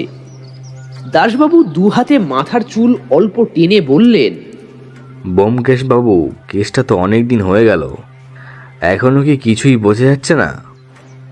উপর মহল থেকে তো এবার আমার উপর চাপ সৃষ্টি হচ্ছে, একটু কিছু অন্তত করুন। ব্যোমকেশ চেয়ারে বসে গভীরভাবে কি যেন ভাবছিল। আমি দেখেছি ওর চিন্তা ভাবনাগুলো এই কদিনে কেমন যেন গভীর হয়ে আসছে। ব্যোমকেশ ধীরে ধীরে বলল, দাসবাবু, খুনের ব্যাপারে যতটা জানা গেছে তা সব ক্ষেত্রে প্রায় একই। কালো দামি কোট, চোখে কালো চশমা, চাপ দাড়ি, মাথায় কালো চুল। ব্যোমকেশ বাবু, আর একটা ব্যাপার কিন্তু জানা গেছে, খুনির হাতে নাকি একটা কালো রঙের ব্রিফ কেস ছিল। প্রথম ভিকটিম অবন্তী বর্মনের বাড়ি থেকে, তারপর সায়নী দেবী কিংবা সাক্ষ্যবাবুর বাড়ি থেকেও এই একই ব্যাপার কিন্তু জানা গেছে। তার মানে ওই ব্রিফকেসের সাথে খুনের একটা সম্পর্ক আছে দাসবাবু। আমরা কোথাও একটা কিছু মিস করে যাচ্ছি, আর তার জন্যই কেসটা আমাদের কাছে এত জটিল হয়ে পড়েছে। কিন্তু বীরেনবাবুর বাড়িতে পাহারা ছাড়া এই মুহূর্তে আমাদের হাতে তো আর করার মতো কিছুই নেই ব্যোমকেশ। না অজিত, কিন্তু শুধু এটার উপরে ভরসা করে থাকলে আমাদের চলবে না। খুনি হয়তো জানে আমরা তার একটা ভুলের অপেক্ষা করছি, আর তাই সে নিজেও কোনো ভুল করতে চাইছে না। কেসটা প্রথম থেকেই খুনি খুব ভেবে চিন্তে ঠান্ডা মাথায় কাজগুলো করে চলেছে। তাই আমরা যদি আর অপেক্ষা করি তাহলে সেও আমাদের জন্যই অপেক্ষা করবে। আমাদের একটা ভুল কিংবা কোথাও একটা কম মনোযোগ তার কাজ করতে তাকে সাহায্য করবে, কিন্তু সেটাই আমি চাইছি না অজিত। আমি চাইছি সে এবার নিজের লুকোনো জায়গা থেকে বেরিয়ে আসুক। আমার কিন্তু মনে হয় খুনি আমাদের চোখের সামনেই কোথাও আছে, না হলে সে আমাদের ব্যাপারে সবকিছু কিভাবে জানতে পারছে? সেটাই তো অজিত, কিন্তু কোথায় আর কিভাবে সে যে গা ঢাকা দিয়ে আছে সেটাই আমরা জানতে পারছি কি করে? এই প্রশ্নের উত্তর সত্যিই আমার জানা ছিল না। আমি চুপ করে রইলাম। থানা থেকে বেরিয়ে আমরা অবন্তী বর্মনের বাড়িতে পৌঁছলাম। অবন্তী বর্মনের স্বামীর সাথে কথা বলে আমরা নতুন করে বিশেষ কিছুই জানতে পারলাম না। খুনের সময় তিনি বাড়িতে ছিলেন না। তাদের একমাত্র ছেলে সেই সময় বাইরে খেলতে গিয়েছিল। বাড়ি ফিরে ছেলেটি প্রথম মৃতদেহ দেখে এবং স্বাভাবিকভাবেই সঙ্গে সঙ্গে ভয়ে অজ্ঞান হয়ে যায়। পরে তিনি ফিরে এসে সবটা দেখে পুলিশে খবর দেন। অবন্তী দেবীর কোনো ব্যক্তিগত শত্রু থাকার কোনো কারণ তিনি বলতে পারলেন না। এখনো পর্যন্ত আমাদের কাছে সূত্র বলতে কেবলমাত্র 3টে খুন আর একটা খুন হবার আশঙ্কাতেই থেমেছিল। তার বেশি আমাদের হাতে ছিল একটা কোটের বোতাম, একটা রহস্যময় কালো পোশাকের মানুষ, কিছু হাতে লেখা চিরকুট, আর বাসুদেববাবুর ছেলের অদ্ভুত আত্মহত্যার সাথে এই 4 জনের একটা কোনো অজানা সম্পর্ক। যদি আত্মহত্যার ব্যাপারটা জানা যেত তাহলেও হয়তো কেসটা অতটা সহজ হতো না, কারণ বাসুদেববাবুর ছেলের হয়ে প্রতিশোধ নেবার মতন কোনো চরিত্র এখনো পর্যন্ত আমাদের সামনে এসে দাঁড়ায়নি। আমি জানি না ব্যোমকেশ কিভাবে এই কেসটার সমাধান করবে, তবে এর আগের প্রত্যেকটা কেসে তার পাশে থাকার জন্য ব্যোমকেশের ওপর আমার সম্পূর্ণ আস্থা রয়েছে। আমি বিশ্বাস করি ব্যোমকেশ সত্যি এই কেসের সমাধান করতে পারবে। পরদিন ব্যোমকেশের সাথে আমরা সাক্ষ্যবাবুর বাড়িতে গিয়ে পৌঁছলাম। সাক্ষ্যবাবুর মায়ের সাথে ব্যোমকেশ কথা বলে তার প্রতিবেশী সেই দীপা নামের মেয়েটিকে ডেকে আনতে বলল। সে আসতেই ব্যোমকেশ বলল, দীপা দেবী আপনাকে যা বলেছিলাম সেরকম করেছেন তো? আপনার কথা মতোই এ বাড়ির ওপর নজর রেখেছিলাম। কাকিমা যেদিন আমার কাছে গিয়ে ওই চিরকুটের কথাটা বলল, সেদিন দুপুরেই একটা লোককে এ বাড়ির কাছাকাছি ঘুরতে দেখেছিলাম। এমনকি সামনের চায়ের দোকানে তাকে বসে থাকতেও দেখেছি। কাকিমা চিরকুটটা নিয়ে আসতে আমি থানায় ফোন করে জানাই, তবে লোকটার ব্যাপারে আপনি বলতে বারণ করেছিলেন, তাই। আচ্ছা, লোকটার ব্যাপারে কিছু বলতে পারেন? যেমন ধরুন এমন কিছু যেটা দিয়ে লোকটাকে খুব সহজে চেনা যাবে। আমি জানালা দিয়ে দেখেছি। এমন কিছু বলতে লোকটার চোখ চশমায় ঢাকা ছিল, আর মনে হলো মুখে চাপ দাড়ি আছে, একটু খুঁড়িয়ে হাঁটছিল মনে হয়। ব্যোমকেশ এই কথাই যেন লাফিয়ে উঠল। নিজের চেয়ার ছেড়ে উঠে দাঁড়িয়ে সে বলল, আপনি নিশ্চিত লোকটা খুঁড়িয়ে হাঁটছিল? অনেকটা দূর থেকে দেখেছি তো, তবে দেখে তো মনে হলো সামান্য খুঁড়িয়ে হাঁটছিল। আর কিছু? আপনার অনুমতি না নিয়ে আর একটা কাজ করে ফেলেছি। কি কাজ? লোকটা চলে যাবার অনেকক্ষণ পরে চায়ের দোকানে গিয়ে লোকটার কথা জিজ্ঞেস করেছি। চায়ের দোকানদার তেমন কিছুই বলতে না পারলেও বলেছে যে লোকটা নাকি ওখানে বসেই পরপর দুবার চিনি ছাড়া চা খেয়েছে। আসলে এখানে তো দোকানে চিনি ছাড়া চা হয় না। লোকটা তাও জোর করে দুবার চিনি ছাড়া চা বানাতে বলেছিল এবং তার জন্য টাকাও বেশি দিয়েছিল। ব্যোমকেশ এই কথা শুনে নিজের মনেই স্বগতোক্তির মতো বলল, তার মানে লোকটা চিনি ছাড়া চা খায়, অর্থাৎ তার বহুমূত্র জাতীয় কোনো রোগ আছে। অজিত, মনে আছে অবন্তী বর্মন কিংবা সায়নী দেবীর বাড়িতেও কিন্তু আমরা চায়ের কাপ পেয়েছি, আর সেই চায়ের কাপের একটায় চিনি নেই আর অন্যটায় আছে ঘুমের ওষুধ। অন্তত পোস্টমর্টেম রিপোর্ট তো তাই বলছে। একমাত্র সায়নী দেবীর ঘুমের ওষুধ খাওয়ার অভ্যেস ছিল, তবে বাকিদের ছিল না। তার মানে ভিকটিম। ব্যোমকেশ বাবু, কাকিমার কোনো ভয় নেই তো? এই ব্যাপারে আপনি নিশ্চিন্ত থাকতে পারেন। খুনি শুধুমাত্র সাক্ষ্যবাবুকেই মারতে চেয়েছিল, তাই ওনার কোনো প্রাণের ভয় নেই। সাক্ষ্যবাবুর বাড়ি থেকে বেরিয়ে আমরা বাড়ি ফিরে এলাম। ব্যোমকেশ কি একটা নিয়ে যেন ভাবতে লাগলো। আমি সারাদিনের ক্লান্তি লাঘব করার জন্য স্নান করে নিজের ঘরে এসে গা এলিয়ে দিলাম। একটু পরেই সত্যবতী চা নিয়ে এলো। ব্যোমকেশ আমার ঘরেই চেয়ারের ওপর হেলান দিয়ে চোখ বুজে কি যেন ভাবছিল। সত্যবতী বেশ কিছুক্ষণ ব্যোমকেশকে ওভাবে লক্ষ্য করার পর বলল, এখনো কি কেসটার কোনো সন্ধান পেলে না? না সত্য। একবার আমায় খুলে বলো না ব্যাপারটা। যদি আমি কিছু জানি, যেখানে কেসটা নিয়ে তোমরা কিছুই করতে পারছো না, সেখানে আমি হয়তো পারবো না, তবুও যদি একবার বলো। অনেক সময় এমন কিছু থাকে যেটা হয়তো তোমরা বুঝতে পারোনি বা খেয়াল করোনি। আমি কেসটা শুনে যদি বলতে পারি। ব্যোমকেশ প্রথম থেকে বলতে শুরু করলো। আকাশবাণী রেডিও স্টেশনের 4 জন কর্মকর্তার মধ্যে পরপর 3 জন খুন হলেন। প্রতিটা খুনই একই রকম ভাবে হচ্ছে। খুনি প্রথমে ভিকটিমের বাড়িতে কোনো এক অছিলায় প্রবেশ করে, চায়ের সাথে ঘুমের ওষুধ মিশিয়ে ভিকটিমকে আচ্ছন্ন করে, তারপর ধারালো বড় কোনো অস্ত্র দিয়ে ভিকটিমের গলা বা বলা ভালো কণ্ঠনালী একেবারে কেটে টুকরো টুকরো করে দেয়। আশ্চর্যের বিষয় হলো যে প্রত্যেকবার ভিকটিম আর খুনি ছিল একা, কোনো প্রত্যক্ষদর্শী ছিল না। পাশাপাশি বাকিদের দেওয়া তথ্য থেকে জানা যায় খুনির পরনে কালো দামি কোট, চোখে কালো চশমা, দাড়ি আর চুল নকল। যতদূর মনে হয় খুনি ভিকটিমের চেনা কেউ, তাই ছদ্মবেশ নেওয়াটা প্রয়োজনীয় ছিল। তা না হলে ভিকটিম হয়তো তাকে চিনে ফেলতে পারত। এবার সমস্যা হলো চতুর্থ জন, মানে আমার অনুমানে পরবর্তী ভিকটিম, যে তাকে পুলিশি পাহারায় রাখা হয়েছে। খুনি আমাদের গতিবিধি কিংবা ভিকটিমের বাড়ির গতিবিধির উপর নজর রাখছে। এই অবস্থায় পুলিশি পাহারায় থাকাও চতুর্থ ব্যক্তিকে সে আক্রমণ করবে না। সুতরাং আমাদের কাছে খুনি অবধি পৌঁছাবার কোনো সূত্র নেই।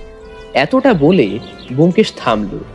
দুহাত দিয়ে মাথার চুলগুলো একবার নেড়ে নিয়ে একটা দীর্ঘশ্বাস ফেলে বলল, বড্ড অসহায় লাগছে সত্য।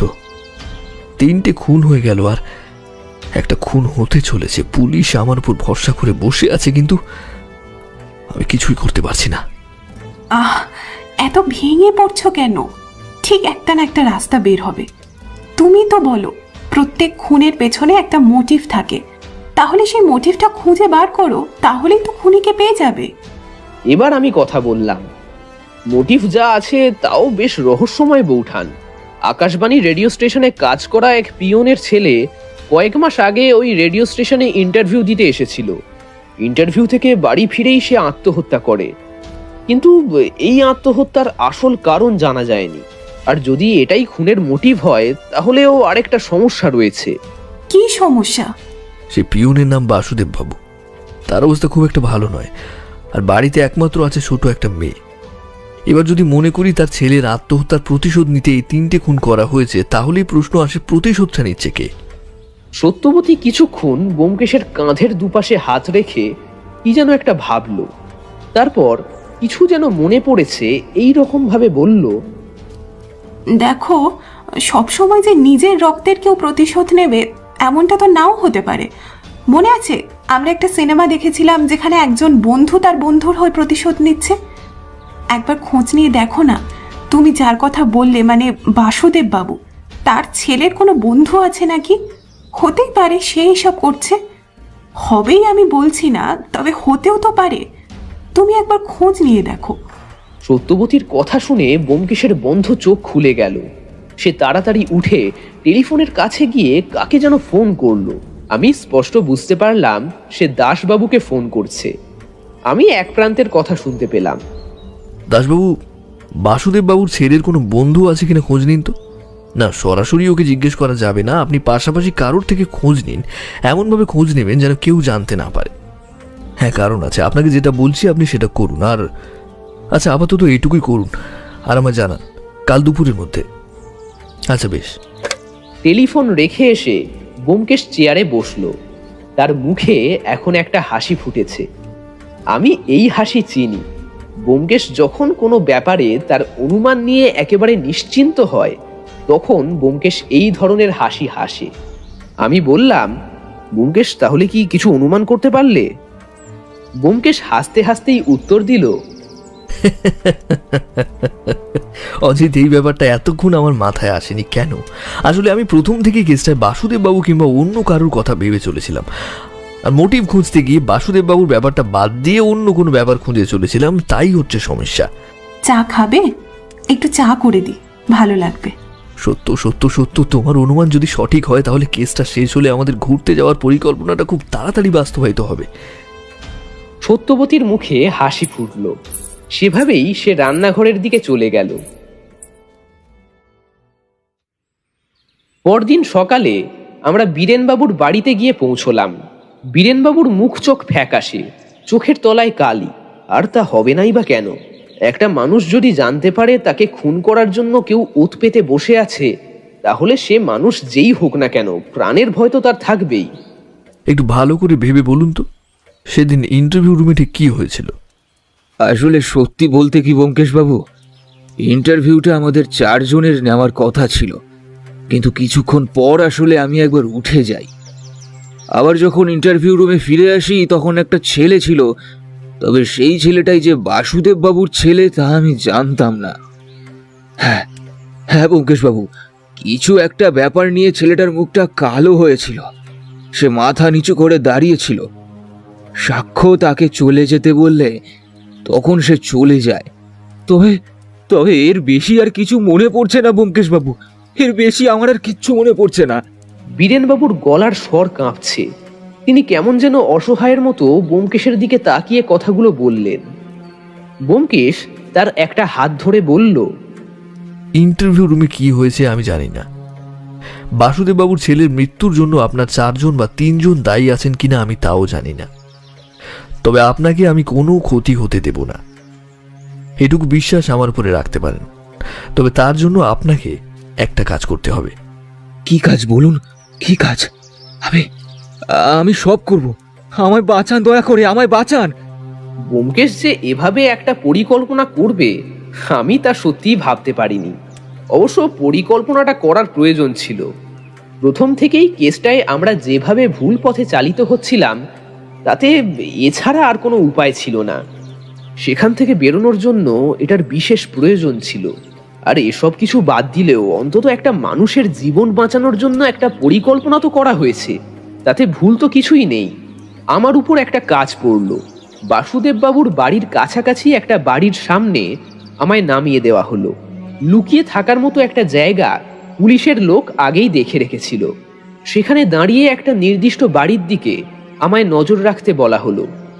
ব্যোমকেশ আমায় বলল, কালো কোট আর চশমা পরা একটা লোককে তুমি ব্রিফকেস হাতে এখান থেকে বেরোতে দেখলেই সামনের টেলিফোন বুথ থেকে ফোন করে থানায় আমাকে জানাবে। মনে রাখবে, তোমার কথার উপর নির্ভর করেই কিন্তু আমরা বীরেনবাবুর বাড়িতে গিয়ে পৌঁছাবো। হিসেব করে দেখলে তোমার এখান থেকে পায়ে হেঁটে কিংবা ঘোড়ার গাড়িতে করে বীরেনবাবুর বাড়ি যাওয়া আর থানা থেকে বীরেনবাবুর বাড়ি যাওয়ার দূরত্ব সময় একই। তাই আমরা গিয়ে পৌঁছানোর আগেই যাতে অঘটন না ঘটে যায়, তার পুরো দায়িত্ব কিন্তু তোমার উপর। এই কথা শুনে আমার কিছুটা ভয় হলো। একটা মানুষের জীবন আমার উপর নির্ভর করে থাকা মানেই আমার যদি সামান্য ভুল হয় তাহলেই তো... এই ব্যোমকেশ, এই কাজটা অন্য কাউকে দিলে হয় না? মানে যদি ভুল করে আমি অন্যমনস্ক হয়ে পড়ি তাহলে তো আবার... না অজিত, এই কাজে আমি তোমায় ছাড়া অন্য কাউকে বিশ্বাস করতে পারছি না। তুমি আমার যোগ্য সহকারী অজিত, আমি জানি তুমি কোনো ভুল করবে না। তোমায় ছাড়া অন্য কাউকে রাখলে সমস্যা আছে। আমি ব্যোমকেশের কথা আর বিশ্বাসের উপর আর কিছুই বলতে পারলাম না। তার কথা মতোই আমি নির্দিষ্ট জায়গায় বসে রইলাম। এখান থেকে রাস্তাটা বেশ স্পষ্টভাবে দেখা যায়, কে গেল কে এলো সেটাও দেখা যায়। আজ সকাল থেকে যে কয়েকটা তথ্য আমাদের হাতে এসেছে তাতে কেসটা নিয়ে মোটামুটি একটা ধারণা করাই যেতে পারে। আমাদের হাতের এত কাছে খুনি ছিল, অথচ আমরা তাকে চিনতেই পারিনি। এবার ব্যোমকেশের পরিকল্পনা যদি সঠিক হয় তাহলেই আমরা খুনিকে হাতে নাতে ধরতে পারবো, কারণ তাকে ধরার অনেক প্রমাণ থাকলেও সেগুলো সবই অনুমান ভিত্তিক, একমাত্র তার কোটের সেই বোতামটা ছাড়া। অবশ্য ব্যোমকেশ আরও অনেক প্রমাণের কথা বলেছে, তবুও তাকে হাতে নাতে ধরাটা বিশেষ দরকার। ব্যোমকেশ চলে যাওয়ার বেশ কিছুক্ষণ পর লোকটা এলো। ব্যোমকেশ যে বাড়িটার কথা বলেছিল সেই বাড়িটা থেকেই কালো কোট আর কালো চশমা পরা সেই লোকটা রাস্তার দিকে বেরিয়ে এলো। আমি প্রথমে কিছুটা তার পিছু পিছু গেলাম। লোকটা খুব সাবধানে মাঝে মাঝেই পিছু ফিরে দেখতে লাগলো। সে বড় রাস্তায় নামার সাথে সাথে আমি নির্দিষ্ট টেলিফোন বুথ থেকে থানায় ফোন করলাম। ব্যোমকেশই ধরলো। পাখি বেরিয়েছে? হ্যাঁ, বেরিয়ে পড়ো। আর হ্যাঁ ব্যোমকেশ, দীপা দেবী কিন্তু ঠিকই বলেছিলেন, লোকটা সামান্য খুঁড়িয়ে খুঁড়িয়ে হাঁটছে। চিনতে পেরেছো লোকটাকে? না তো। আমরা এইরকম আরো একজন মানুষের সামনে গেছিলাম যে ওই রকম খুঁড়িয়ে খুঁড়িয়ে হাঁটে, কিন্তু খুব সামান্য সময়ের জন্য, তাই তোমার তাকে মনে নেই। ঠিক আছে অজিত, তুমি একটা কাজ করো, তুমি বীরেন বাবুর বাড়িতে চলে যাও। পুলিশের গাড়িতে যাওয়া যাবে না, তুমি একটা ঘোড়ার গাড়ি নিয়ে যাও। গা ঢাকা দেওয়ার জন্য চাদর লাগবে, তোমার কাছে আছে নিশ্চয়ই? হ্যাঁ হ্যাঁ আছে। আমি টেলিফোন রাখলাম, একটা ঘোড়ার গাড়ি ধরে বীরেনবাবুর বাড়ির উদ্দেশ্যে চললাম। আমি পৌঁছবার আগেই যে কেসটা শেষ হয়ে যাবে সেটা আমি সত্যিই ভাবতে পারিনি। ঘোড়ার গাড়িটা রাস্তায় এমন বেগরবাই করলো যে বেশ কিছুক্ষণ সময় ওখানেই নষ্ট হয়ে গেল। আমি বীরেনবাবুর বাড়ি পৌঁছে দেখি গেট খোলা আছে, তার সামনে দুজন কনস্টেবল দাঁড়িয়ে আছে। বীরেনবাবুর ঘরে আলো জ্বলছে, বাইরে থেকেই দেখতে পেলাম ঘরে ব্যোমকেশ, বীরেনবাবু আর সেই কালো কোট পরা লোকটা রয়েছে। মাথার নকল চুল আর দাড়ি এখন খোলা। আমার তাকে চিনতে কোনো অসুবিধা হচ্ছে না। এ তো সেই অমলবাবুর অফিসে, মানে আকাশবাণী রেডিও স্টেশনের অফিসে দেখা সেই বিনোদ নামের ছেলেটা, যাকে অমলবাবু বাসুদেববাবুর পরিবর্তে কাজে রেখেছিলেন। সে এই সব কিছু করেছে, কিন্তু কেন? আমি ভেতরে ঢুকতেই ব্যোমকেশ বলল, বীরেনবাবু, এই যে আমার বন্ধু এসে গেছে। আপনার প্রাণ বাঁচানোর সম্পূর্ণ কৃতিত্ব কিন্তু আমার এই বন্ধু। ঠিক সময় মতো আমাদের খবরটা না জানালে কিন্তু আমরা এসে পৌঁছাতে পারতাম না। ধন্যবাদ অজিতবাবু, ধন্যবাদ। আমার প্রাণ বাঁচানোর জন্য আপনাদের যত কৃতজ্ঞতা জানাই তাও কম হবে। কি বলে যে আপনাদের ধন্যবাদ জানাবো তার ভাষা আমার কাছে নেই। বীরেনবাবুর গলার স্বর সত্যিই রুদ্ধ হয়ে আছে, তবে সে গলায় আজ আর কোনো কম্পন নেই, কোনো হতাশা নেই। তিনি এখন সম্পূর্ণ বিপদমুক্ত। তাহলে বিনোদবাবু, এবার বলুন, এত সব কিছুর পেছনে আসল কারণ কি? কেন এতগুলো খুন করলেন? তাহলে কি করতাম? কি করতাম তাহলে? এই শয়তানগুলো আমার বন্ধুকে অপমান করেছিল। কি দোষ ছিল তার? হ্যাঁ, কি এমন চেয়েছিল সে? ব্যোমকেশবাবু, আপনি জানেন না ওর কি দারুণ গানের গলা ছিল, কত সুন্দর করে গান গাইতে পারতো। ও চেয়েছিল আকাশবাণী রেডিও স্টেশন থেকে একবার, জাস্ট একবার ওর গলাটা সারা কলকাতা শহর শুনবে। আমরাও চেয়েছিলাম। আর তাই যখন বাসুদেব কাকা ইন্টারভিউয়ের কথা জানিয়েছিল, আমি তখন ওকে বারবার বলেছিলাম যাওয়ার জন্য। ও বড্ড লাজুক ছেলে ছিল জানেন, কিন্তু আমরা তার কথা শুনিনি। আমরা তাকে জোর করেছিলাম যাওয়ার জন্য। আর তার বিনিময়ে সে কি পেল ব্যোমকেশবাবু? একটা পিয়নের ছেলে রেডিওতে কাজ করবে, এই জাস্ট এই কথাগুলো বলে ওরা ওকে অপমান করেছিল। ব্যোমকেশবাবু, আপনি ওকে চেনেন না, আমি ছোট থেকে চিনি। বড় হবার পর থেকে কোনো দিন ওকে কাঁদতে দেখিনি আমি। নিজের কথা কখনো ভাবতই না, সব সময় অন্যের কথা ভাবত। পকেটে টাকা থাকলে রাস্তার গরিব দুঃখী মানুষগুলোকে ও এমনিই দিত। হ্যাঁ, হয়তো ওকে অপমান করলে ওর তেমন বেশি গায়ে লাগতো না, কিন্তু অপমানটা করা হয়েছিল ওর বাবাকে, তাই সেটা সে মেনে নিতে পারেনি। জানেন, বাড়ি ফিরে ব্যাপারটা আমায় জানিয়েছিল, কিন্তু কিন্তু তখন যদি জানতাম এমনটা হবে তাহলে বন্ধুর মৃত্যুর প্রতিশোধ নিতে তুমি যে 3টে খুন করলে আর চতুর্থ খুন করতে যাচ্ছিলে, এর জন্য তোমার ফাঁসি পর্যন্ত হতে পারে, তুমি জানো? বিনোদ সামান্য হাসলো, তারপর বলল, ছোট থেকে যাকে ভাইয়ের মতন দেখে এসেছি, যে লোকটাকে কাকার বদলে নিজের বাবার মতন ভেবে এসেছি, তার অপমান আর মৃত্যুর প্রতিশোধ নিতে যদি আমার ফাঁসি হয় তাহলে তাতে আমার আপত্তি নেই ব্যোমকেশবাবু, কিন্তু ওদের আমি ছাড়বো না।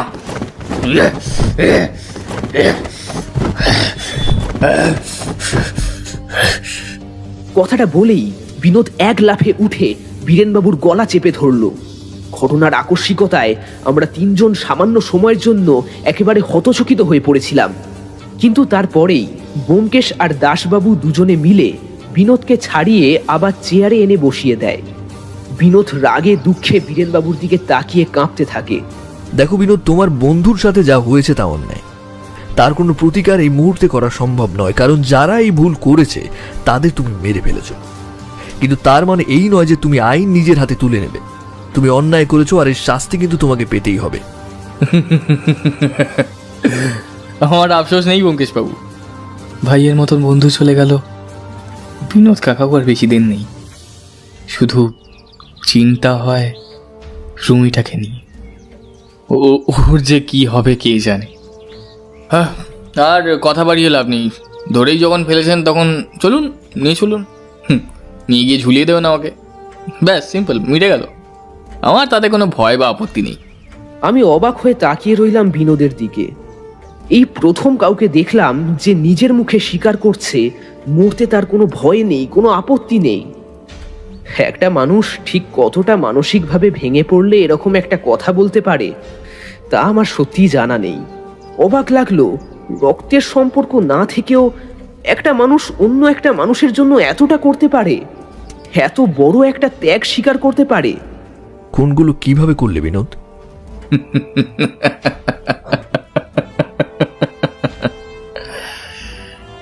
আমার ব্যাপারে তো খোঁজ নিয়েছেন ব্যোমকেশবাবু। জানেন, যেদিন আপনার সাথে প্রথম দেখা হয়েছিল সেদিনই আমি বুঝেছিলাম হয়তো আমি ধরা পড়ে যাব। আপনার নাম আমি এর আগেও অনেকবার শুনেছি, আপনি দারুণ কাজ করেন সত্যি, কিন্তু সেদিন একটু ভয় পেয়ে গেছিলাম বটে। তবে বারবার এটাই ভেবেছিলাম, জানেন, অমলবাবু যেন আপনাকে এটা না বলে দেন যে আমায় বসুদেব কাকাই এই কাজটা করার জন্য পাঠিয়েছেন। তোমার উপর আমার প্রথম থেকেই সন্দেহ হয়।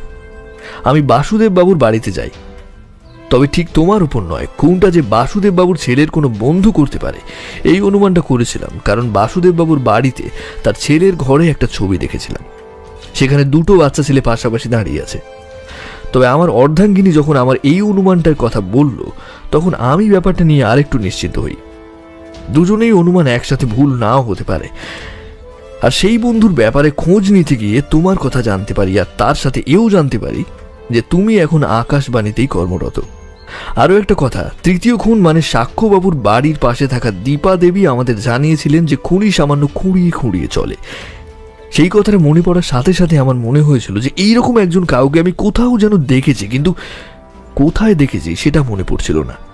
এই পুলিশ যখন জানায় যে বাসুদেব বাবুর ছেলের বন্ধু আকাশবাণীতে কর্মরত, তখনই আমার তোমার কথা মনে পড়ে। কিন্তু অত বড় আর ধারালো অস্ত্রটা তুমি পেলে কোথায়? তোমার মুরগি কাটার অস্ত্র নয় তো? বিনোদ সামান্য হাসলো, তারপর বলল, মুরগি কাটার জন্য যে চপার কাজে লাগাতাম সেটা দিয়েই ওদের গলা কেটেছি। যে গলার জন্য ওদের এত অহংকার, যে অহংকারের অপমানে আমার ভাইয়ের মতন বন্ধুকে আমার কাছ থেকে কেড়ে নিল ওরা, সেই অহংকারী গলাকেই আমি ওদের শরীর থেকে বিচ্ছিন্ন করে দিয়েছি। ক্যাচাক।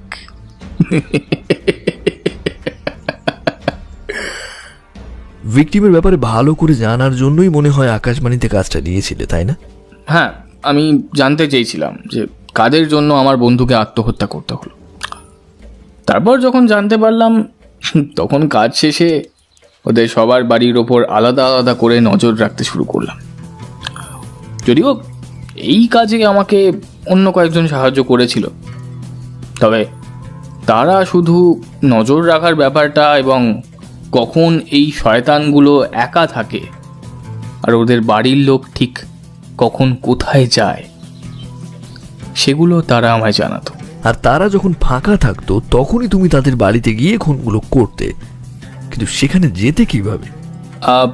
এই কালো কোটটা আমার নয় তো, ওটা ভাড়া নেওয়া।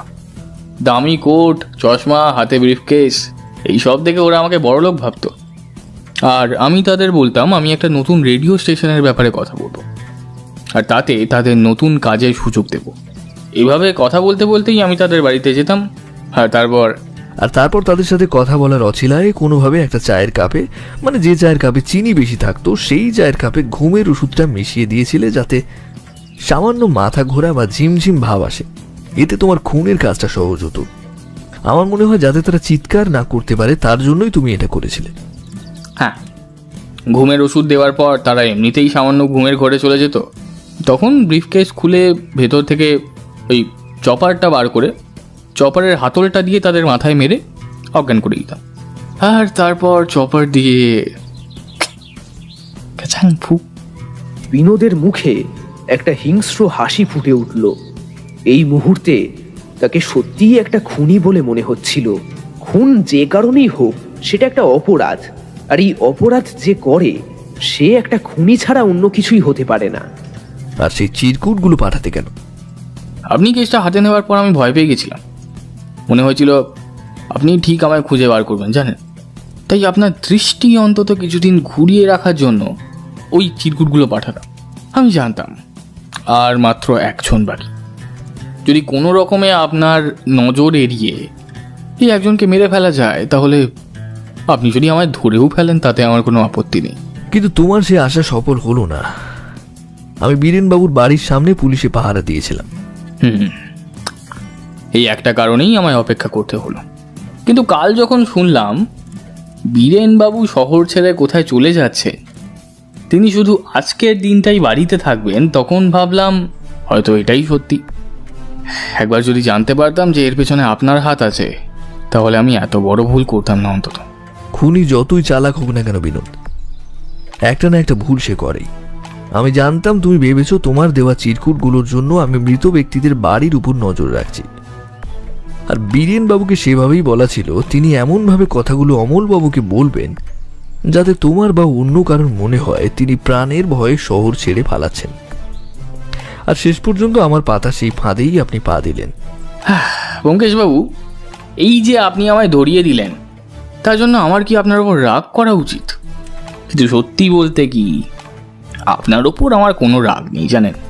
কারণ আপনার ব্যাপারে আমি যতটাই জানি আপনি খুব ভালো মানুষ। আপনার এই বন্ধুটিও ভালো মানুষ। আর এই যে স্যার, ইনি পুলিশ ইন্সপেক্টর, ইনি তো ভালো মানুষ বটেই। আর আমি তো কোনো ভুল করিনি। আমি শুধুমাত্র একটা মৃত মানুষের জন্য প্রতিশোধ নিয়েছি। হয়তো এই মুহূর্তে আপনাদের চোখে আমি খুনি, তবে একবার বলুন তো, যদি আমার জায়গায় আপনি থাকতেন বা যদি আমার জায়গায় আপনারা থাকতেন, তাহলে আপনারা প্রতিশোধ নিতেন না? তোমার জায়গায় আমরা থাকলে কি করতাম তা জানা নেই বিনোদ, কিন্তু এটুকু বলতে পারি তুমি যা করেছো তা অন্যায়। মানুষ খুন করাটা অপরাধ, তা যে কারণেই হোক না কেন। তো কি শাস্তি দেবেন? হাসি। হ্যাঁ, কিন্তু ব্যোমকেশবাবু, আপনি যে আমায় শাস্তি দিতে পারেন না। শুধু আপনি কেন, এই অজিত বাবু বা ইন্সপেক্টর, আপনারা কেউই আমায় শাস্তি দিতে পারেন না। কারণ আমি। কথাটা বলার সঙ্গে সঙ্গে বিনোদ নিজের কোটের পকেটে হাত দিয়ে একটা ছোট্ট শিশি বের করে আনলো। ব্যোমকেশ লাফিয়ে উঠে এগিয়ে যাওয়ার আগেই সেই শিশিখানা বার করে তার থেকে কি যেন একটা তরল বিনোদ মুখে ফেললো। ব্যোমকেশ সঙ্গে সঙ্গে দুহাত দিয়ে তার মুখ খুলে সেটা বার করার চেষ্টা করলো, কিন্তু তার আগেই বিনোদ সেটা গিলে ফেলেছে। বিনোদের মুখে একটা ফ্যাকাশে হাসি দেখা গেল। সে শেষবারের মতো বীরেনবাবুর দিকে তাকিয়ে বলল,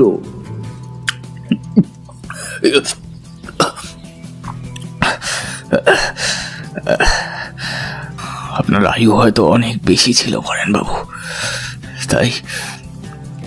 তাই আপনি বেঁচে গেলেন। এই ব্যোমকেশবাবু না এলে হয়তো কেউ ধরতেই পারতো না। আমার আমার বন্ধুর আত্মার শান্তি হবে না। তুমি ভুল ভাবছো বিনোদ। তোমার বন্ধুর মৃত্যুর সাথে বীরেন বাবুর কোনো সম্পর্ক নেই। ওই ইন্টারভিউ রুমে 4 জনের থাকার কথা থাকলেও আসলে সেই সময় ছিল 3 জন, আর তাদের 3 জনকে তুমি আগেই মেরে ফেলেছো। বিনোদ কেমন যেন একটা চোখে ব্যোমকেশের দিকে তাকালো, তারপর অনেক কষ্টে কেটে কেটে বলল,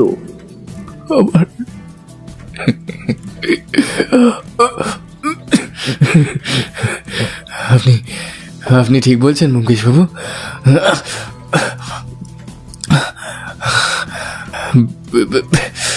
বীরেন বাবু এসবের মধ্যে ছিলেন না?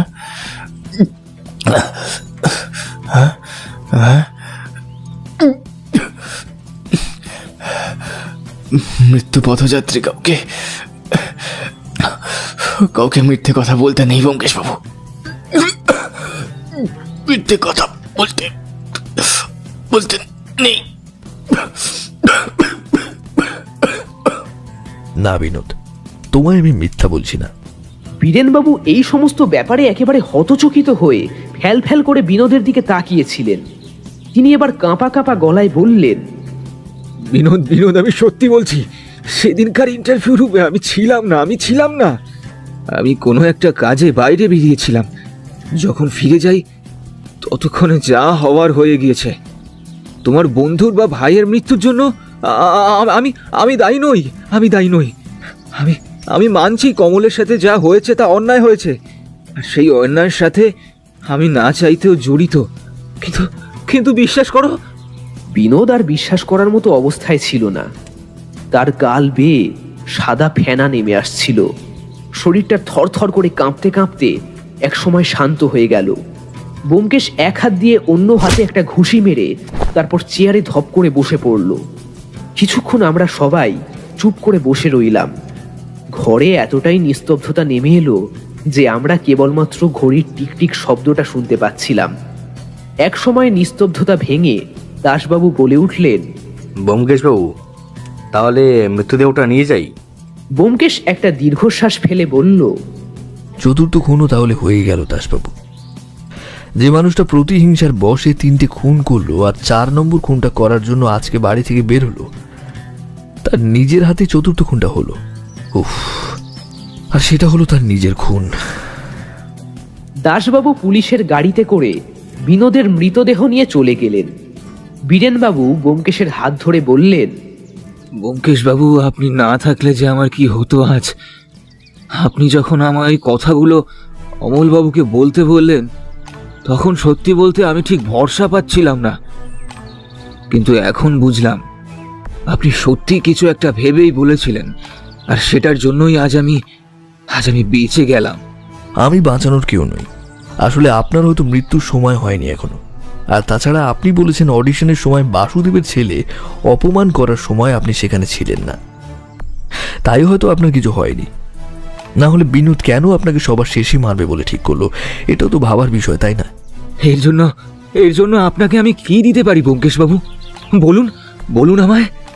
এই কেসটা আমি পুলিশের তরফ থেকে দেখেছি, তাই এই কেসের জন্য আমি কোনো পারিশ্রমিক কিংবা অন্য কিছু কারুর কাছ থেকে নিতে পারবো না বীরেনবাবু। তবে এটাই বলবো যে পরের বার যেন এরকম কোনো পরিস্থিতিতে পড়তে না হয়, সে ব্যাপারটা লক্ষ্য রাখবেন, তাহলেই হবে। আমরা বাড়ি ফিরে আসতেই সত্যবতী আমাদের ঘরে এলো। ব্যোমকেশ চেয়ারে হেলান দিয়ে একেবারে বিধ্বস্তের মতো পড়েছিল। তাকে দেখেই বোঝা যাচ্ছিল এই কদিন ধরে এই কেসটা নিয়ে তার উপর বেশ ভালো মতোই মানসিক চাপ পড়েছে। এই মানসিক যুদ্ধে জয়ী হওয়ার পর তার এই মুহূর্তে বিশ্রাম প্রয়োজন। সত্যবতী বোধহয় ব্যাপারটা বুঝতে পেরেছিল, তাই ব্যোমকেশের চেয়ারের পেছনে দাঁড়িয়ে তার কাঁধের উপর 2টো হাত রেখে বলল, আমি বলেছিলাম না তুমি পারবে, ধরতে পারলে অপরাধীকে। ব্যোমকেশ তেমনি বিধ্বস্তের মতো শান্ত আর কাটা কাটা কথায় উত্তর দিল, ধরতে আর পারলাম কই সত্য। সে যে নিজেই আইনকে ফাঁকি দিয়ে চলে গেল। ঠিক কতটা ভালোবাসা থাকলে রক্তের সম্পর্ক ছাড়াও একটা মানুষ আর একটা মানুষের জন্য এতটা করতে পারে আমি জানি না সত্য। তোমার কোনো ধারণা নেই? ব্যোমকেশের গলার স্বর এখন ম্লান হয়ে গেছে। তোমার কাজ তো তুমি করেছো, অত চিন্তা করো না।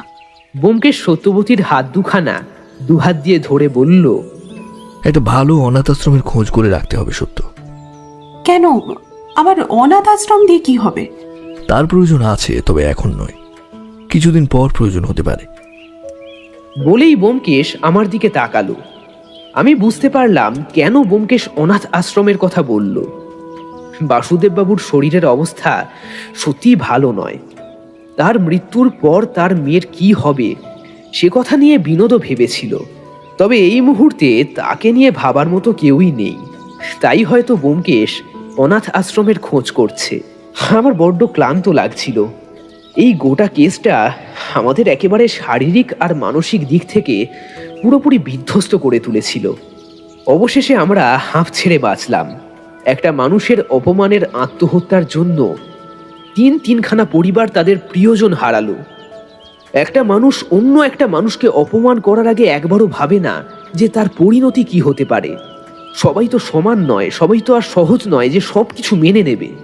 অনেক নরম মানুষ থাকে যারা একটুতেই ভেঙে যায়, অল্প কিছুতেই বিহ্বল হয়ে যায়। বাসুদেববাবুর ছেলের মতো আরো অনেক মানুষ হয়তো আছে যাদের জন্য এই পৃথিবীটা সহজ নয়, এই পৃথিবীর মানুষগুলো হয়তো সহজ নয়।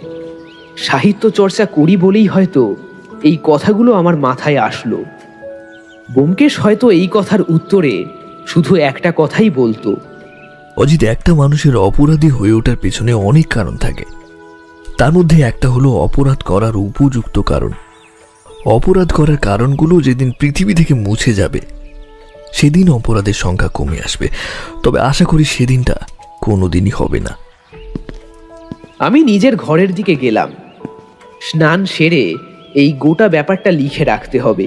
পরের বইতে ব্যোমকেশের এই কেসটার কথাই থাকবে। একটা নাম ভেবে রেখেছি, তবে ব্যোমকেশের সাথে আলোচনা করতে হবে। আর সেই নামটা হলো মৃত্যু শহরের হাতছানি।